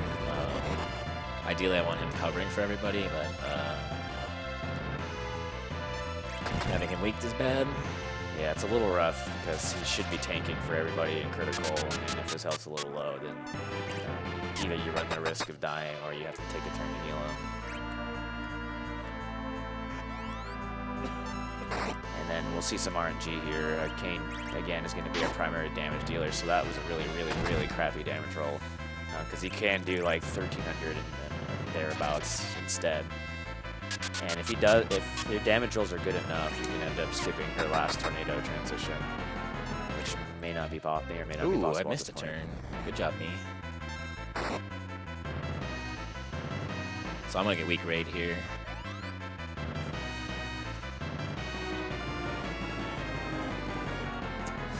Now Neerrm's off the script. Fight might take a little longer.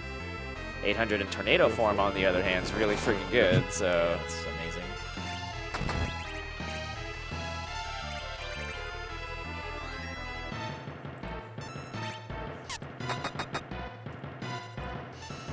I don't think I'm that far off the script. I was just too slow with the crit too. Depends on what the damage roll is. Whether or not I go for it, and Not worth it.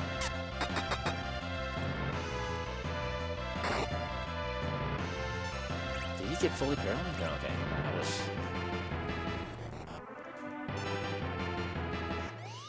Is that fast enough? Apparently not. Okay. I was wrong. Somebody's dying here. Yeah. 197. JK. Incredible. So I really want to be able to menu here. So I'm gonna like kind of wait every turn. Except for that turn apparently. It's okay. Okay. Yeah, if you don't have the right menu open when the boss is doing this shaking animation, then you don't get the chance to take advantage of this time for rearranging items. That's not as good as I wanted it to be.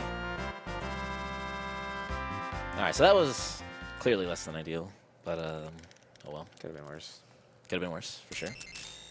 I think Kane was actually dead for that fight because of the petrify. But yeah, no big deal.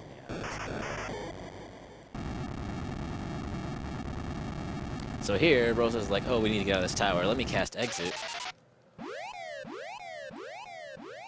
And where do we end up? Oh, Cecil's bedroom. Ooh la la. Yeah. Yeah, Abda's Abda's actually the one I learned this route from way back in the day, 2.5 years ago. I used his notes to learn this game. And so shout outs to Abda, the OG. OG. Before me. It was Rain of Soten before Abda.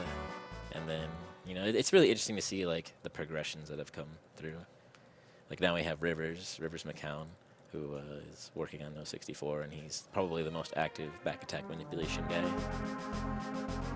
And so it's like just, you know, out with the old and with the new, that kind of thing. That's right, Abda, you're old.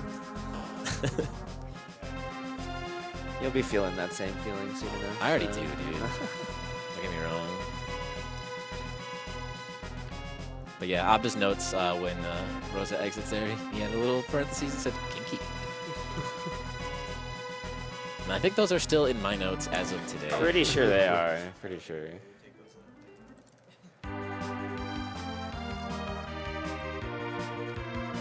So at this point in the story, you're supposed to like fly around the world, figure out how the heck do I get to the Underworld, and then it's really just like right there.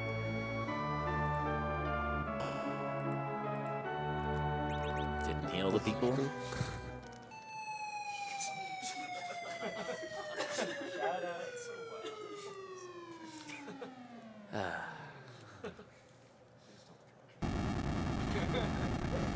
Swallow this key. So yeah, you have one key that opens the Underworld somewhere in the world. Let me drop it down this well.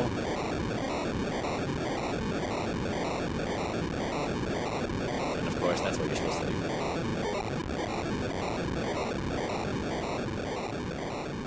Maybe they put a string on it because, like, if you drop something on it, says nothing happened. You get to keep what it is. So, like, let's attach a string and okay, is it working? No, okay. Alright, so actually, I'm gonna save right here. In the event that I messed up my item buying, which I don't think I did, I can save it if I take a save right here. Yeah, this is a good safety save for items, chocobo positions, both the yellow and black one, as well as the hovercraft if you correctly parked it. So once you get down here, there's no way back out. All right, we're fighting Big Doll. Forgot all about that. Oh yeah. I apologize. I've just been working on putting in some donation stuff, donation choices. We had a $100 donation from Meta Sigma. He says, Draken is clearly the right game of Team Bearded Flex. Therefore, it should only be natural we go on adventures that have things such as Moat Shark, Pots and Pans Robot, and I Love You Monster. Aw. This 100 goes to naming the characters after some of the members of TBF. Fighter for Dark, $17. Priest for Meta, $13. Magician for Zaki, $28. And Scout for Matt, $42.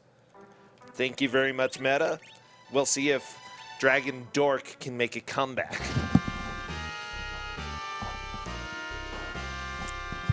This will be the last, well, maybe not the last, but the last major setup for the glitch, which is going to involve going up and down these stairs 63 times.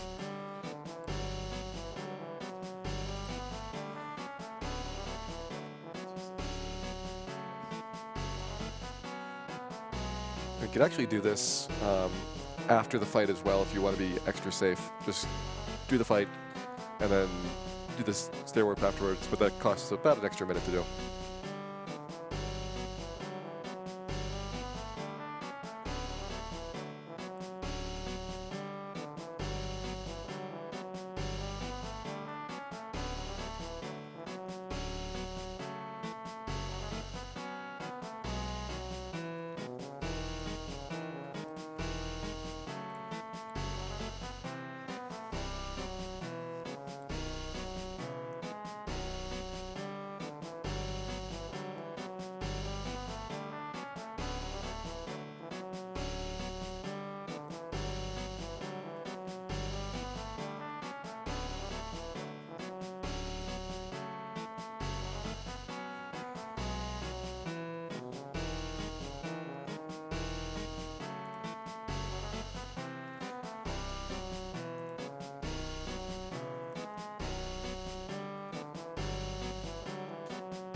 are we doing?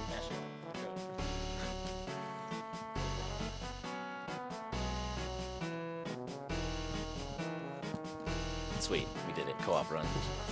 World record. So there, I had to count a lot. So that's why I ripped the headset off and probably blew out everybody's ears. Kind of snuck up on me a little bit, so I do apologize for that. So that's all to trigger some happy fun times after this boss. So the people donated to fight the big Cobra Nadal. So here we go. The Bic Special.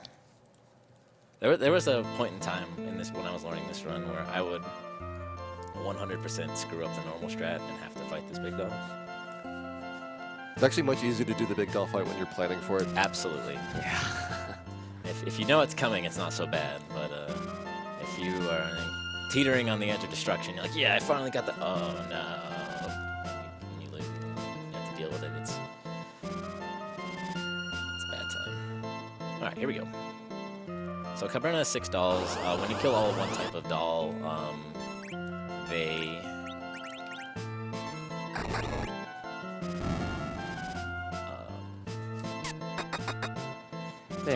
They have a gimmick, yes. So if you kill all of Sorry. one type, they will turn into the big doll. Under normal circumstances, your goal would be to take them out one by one until you have one of each type left, and then kill them at the same time. Well, essentially the same time, so they do not transform. Since we want them to transform, Neerrm's just gonna take out the front ones. They got far less HP. Yeah, normally for the cows, you have to pair up Kane jumping with Cecil doing an attack, and then you can whittle the Brenna's down with Yang's kicks so that Cecil can pretty much take it in one hit. It's 1,000 HP for the blues versus 300 for the reds, so it's gotta do some planning. Mutes also happened on purpose. That was not a mistake in any way, shape, or form. So just, again, like a little minor pretty major optimization, actually. When you know the doll's coming, you can plan that jump instead of being like, oh god, what do I do? There is one gimmick here, though, too. Oof. I mean, it's not a huge deal. But, The issue is it isn't. yeah. No, he doesn't. I lied. Nice. Once Calbrina gets to ridiculously low HP, I forget the exact number. 100 or less. 100 or less.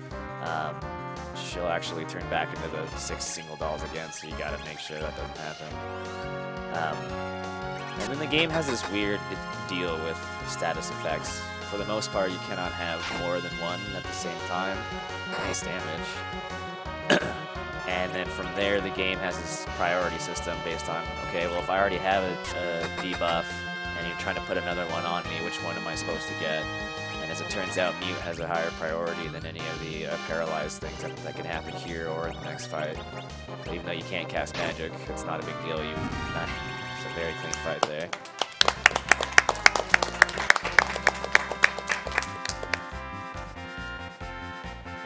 Yeah. He doesn't need to cast magic anyway, so it keeps him safe from paralyzed, which is useful in general, but also faster. Buffer it or plink it. Buffer. Okay. Okay. Buffer it. Buffer it.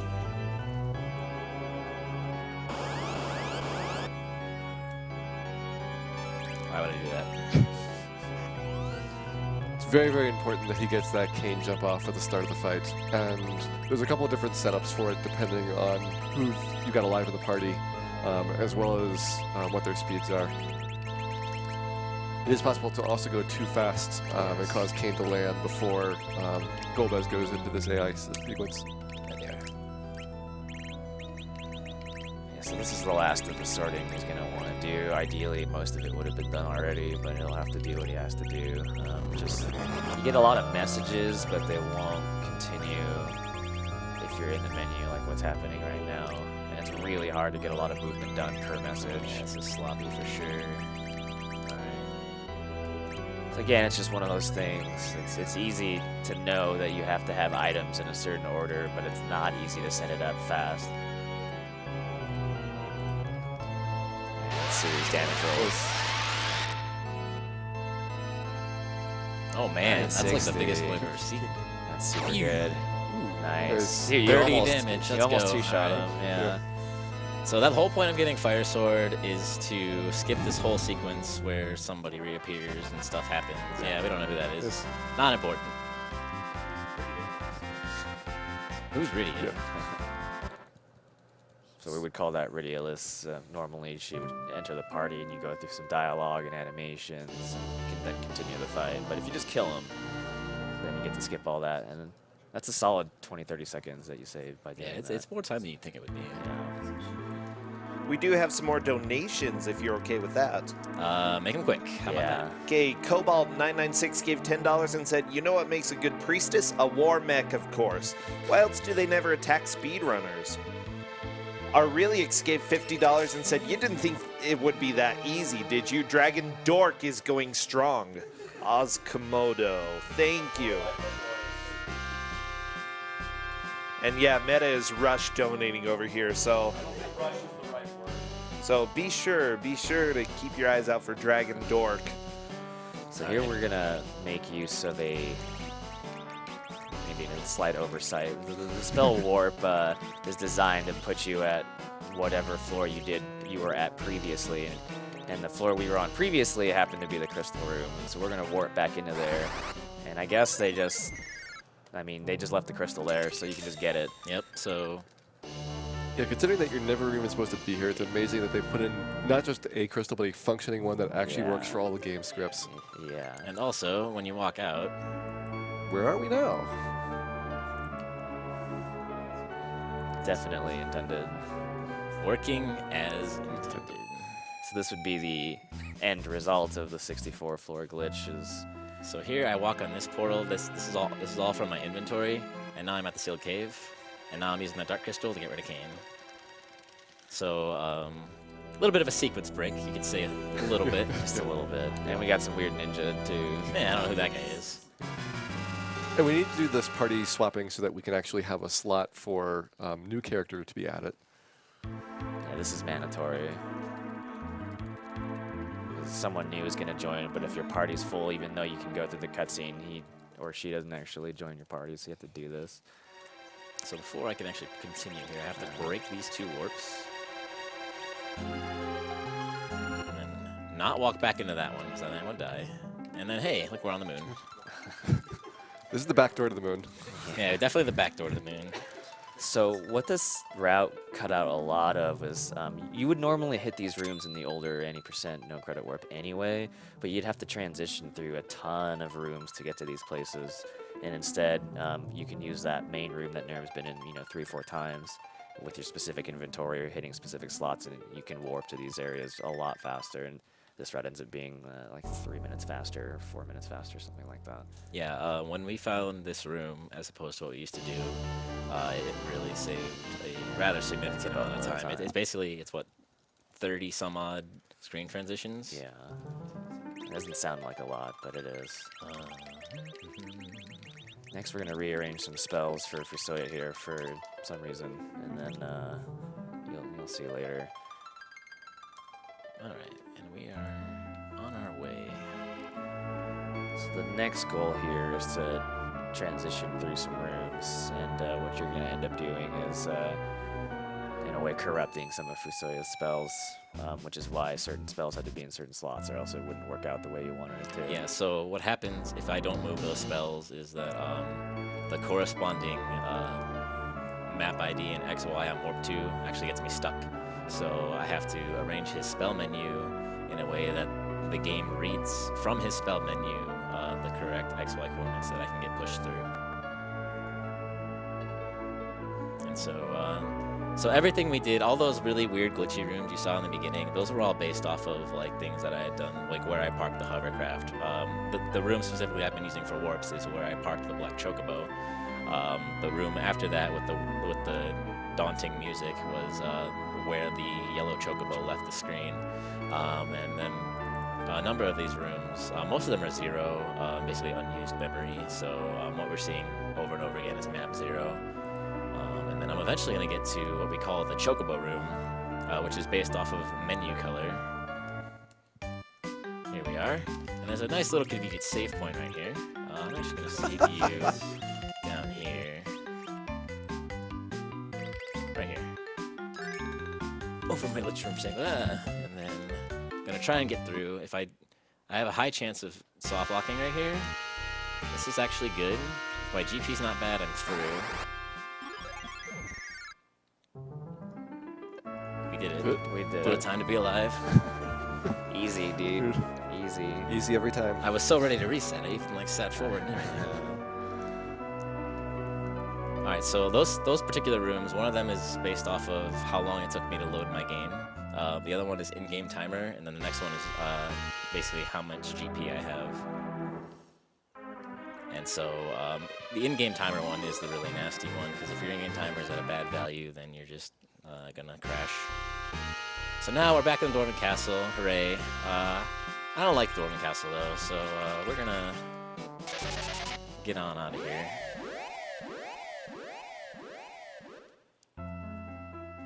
I think I like this tile right here a little bit more than Dwarven Castle. Oh, hey. And here we are, Golbez and Sid. Exactly as you remember it. Yes. Sid's learned some new tricks in this particular run.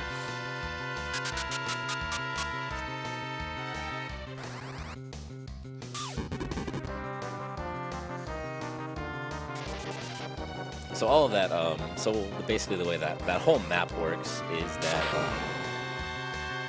basically using fire claws and ice claws, and it works for other items too further down in the room, but it's harder to get to those. And fire claws and ice claws are something that are readily available in speedrun route. Basically by buying different amounts of those, as well as using different items to manipulate the XY coordinates that you land on. You can use those tiles to basically go anywhere in the game that you really want to. And so you saw me go anywhere in the game that I wanted to. Sealed Cave, Fusoya, and finally here. And now Sid's beating up on Zemus here. Just want you to know everybody is guessing the damage roll Oh, on good. Meteor right now. Excellent. 1600 to about 2100. I'm going 1985. I'm thinking 1730. I'm doing 1986. What? Are you serious? Price is Rights rules are. You know what? 2102. I have faith in my boy Sid. Should have put Gaia gear on him. That would have been hilarious. Raise that damage. So we have $30 from Hagspam. Excellent work on this amazing marathon. Super excited to see Dragon Quest III being in a marathon, especially run by Tonic.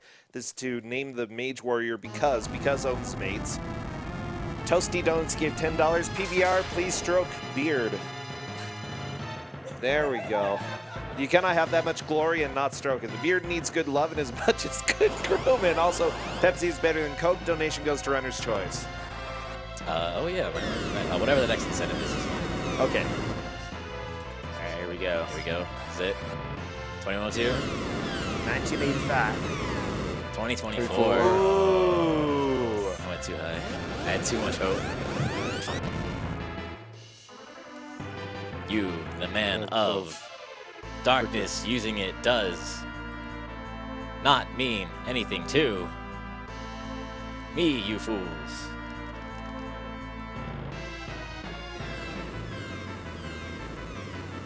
Yeah, so when you get to the end of the game, everybody's just slinging around Meteos like nothing. Sid's all like, yeah, let's go.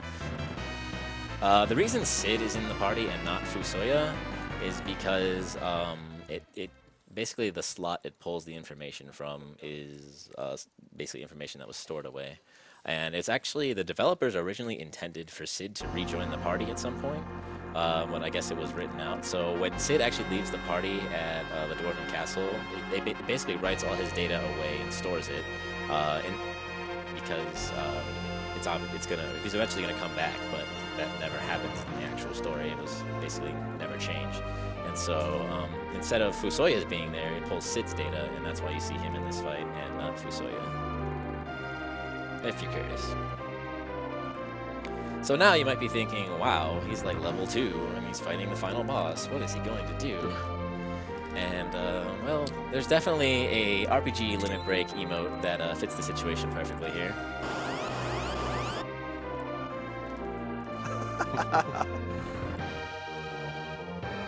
We do have $50 from Vold, who said, Hyped for Draken, all the Dragon Dork. Yup. Meta Sigma gave $100 and said, so it's a fight, is it? Well then, a fight you shall have. You're not going to win this one. Oh, I don't know. I trust our donors to manage to outbeat someone on site. So let's go ahead and see what we can do for Dragon Dork.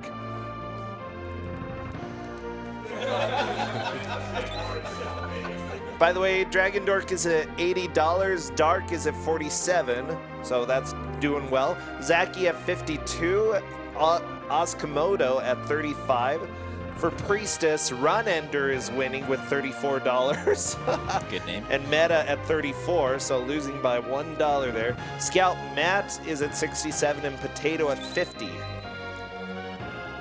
All right, go ahead and get ready on time over there for this epically long boss battle. This is how boss Neerrm is. Why are you saying, wait a second, there was 2 Yangs? And then you're like, oh, there's 2 Fosoyas. Oh, that's too far. 2 Yangs, I understand. Clearly not the intended ending party. No one complained when there were 4 Saggets, but now. Oh man, good times. All right, he's angry. He's shaking.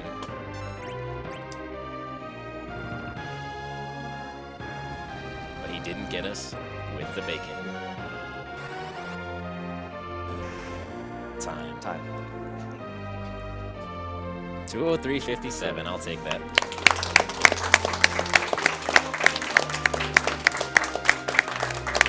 And of course, the best line in this game. I will not perish as long as there is evil in the hearts of people. Puff.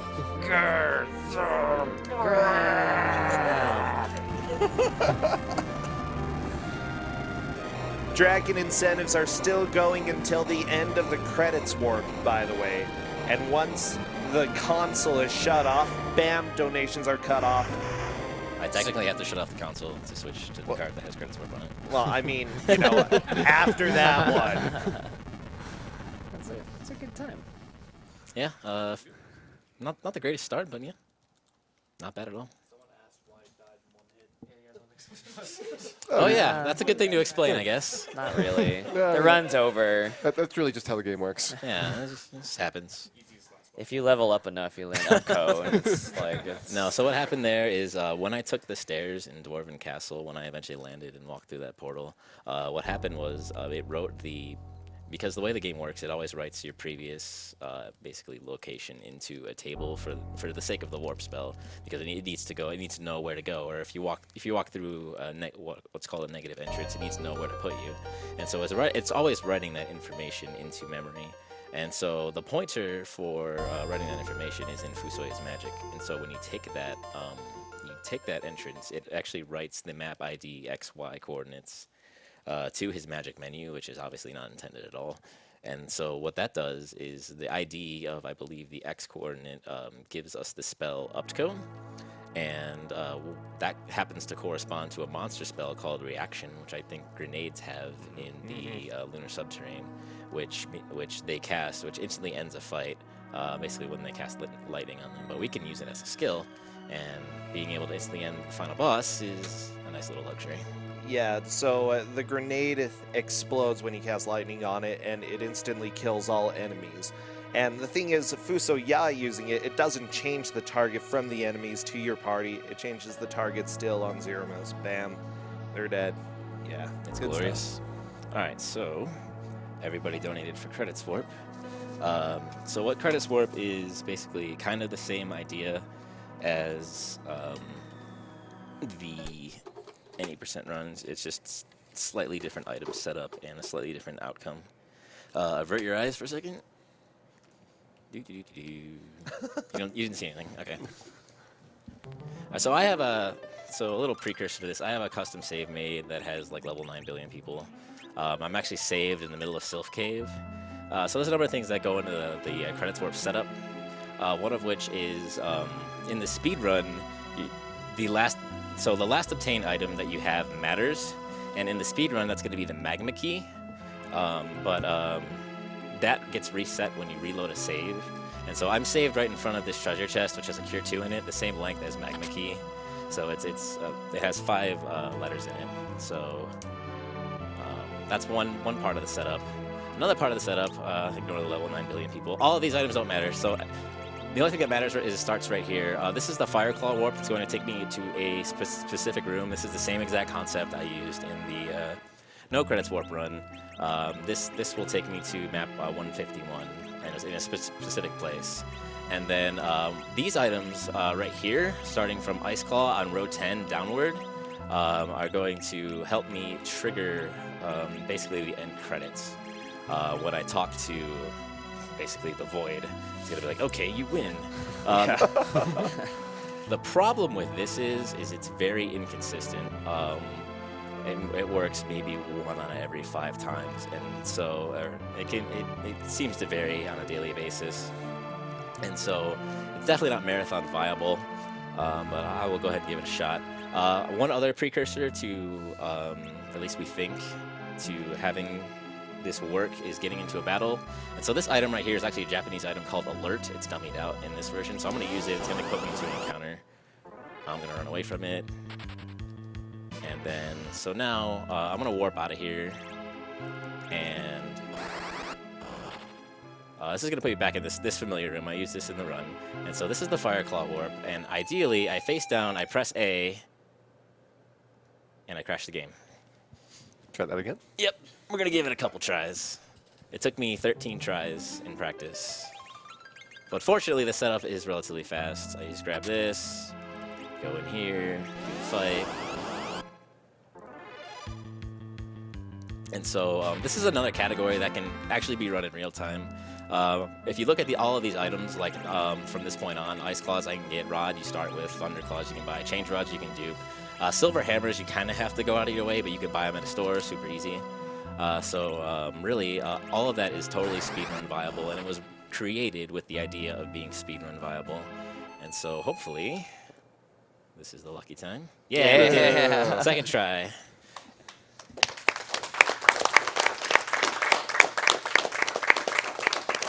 And so you'll notice that there is absolutely no background music at all. It's just this sad credit scrolling. How dare you glitch through our game and continue forward. And so I'll go ahead and let this play out. It ends in, well, kind of a funny manner. But so yeah, the credits warp, another thing found by myself, 086. He's done a lot of work for this game, and so shout outs to him for sure. So the way that this glitch basically works is the Ice Claw, the Rod, and the additional stack of Ice Claws basically end up being dialog box text. And what happens if with those particular item IDs, you end up overflowing what's in the dialog box, and then you eventually get to a point of where you're basically doing arbitrary code execution based off of the items that you have in your inventory. It's a little bit different than, because the one we use in the current 90% no credits warp is a little bit more restrictive than that. But basically, if you have any amount of items, you can code in anything you want into the game. So if you wanted to play Final Fantasy 1 and Final Fantasy 4, if you found the space in memory, you could totally do it. And you were had the patience to code all that out, but I don't know if anybody does. And so yeah, no credits music, but yeah, that's Final Fantasy 4, 80%. We do have a couple more donations. $225. It just sounds weird saying this without any music. Well, okay. $225 from Potato, who says, Potato. They named one of the characters in Draken Potato. Hey. Skateman222 gave $20 and said, oh, Oscomoto is love. Oscomoto is life. See? So again, as soon as the console is turned off after this, no more Draken donations are going to be processed. Bam, it's done. So get your donations in, because I know Meta is trying to snipe it over here. He's just hovering. How is his right knowledge now. of Final Fantasy 4 credits? I don't know. We'll find out what his knowledge is, because Yeah, I was like, Watching everything. okay. Get your foot away. I'll throw something. I want to see fingers, not feet. Nas Gutaka gave $10 and said Blue Mimic hype. Yo, that's cruel. So yeah, no fanfare. There's actually accident routed out a route that has music in it, but the items you need to get in order to do that is significantly more involved than it is to do without music and get to this point. Ooh, hey, it's presented by Square, guys. So yeah, well, a lot of fun in the future of Final Fantasy IV. There's been a lot of interesting developments just in the past month or two.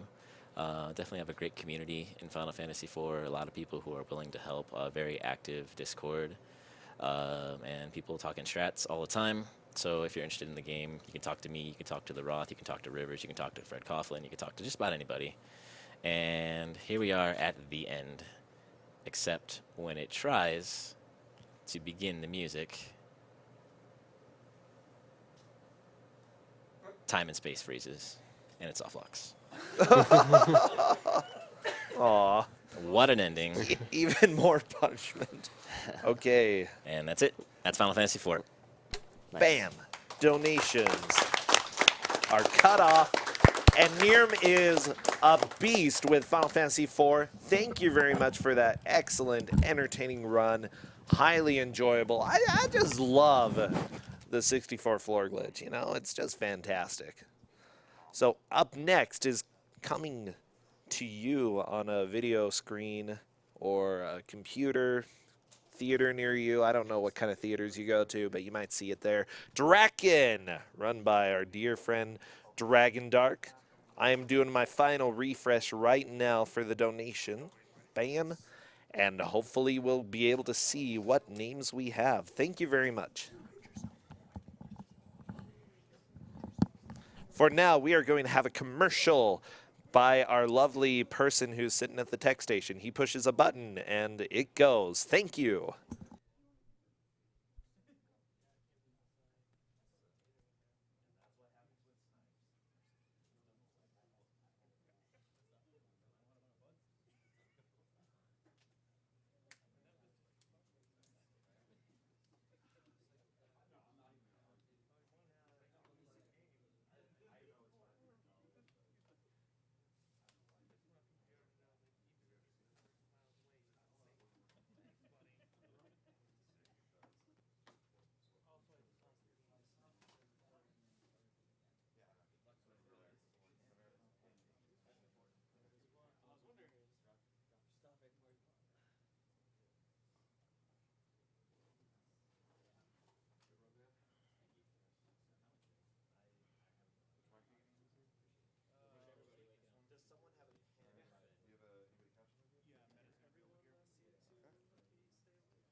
Oh, the small little bickering here. I really enjoy it. And the final names are in, by the way. Let me go ahead and read those out. So, for Draken, the fighter is being named Dragon Dork. Oh, boy. For the Magician, the name is Oscomodo. For Priestess, the name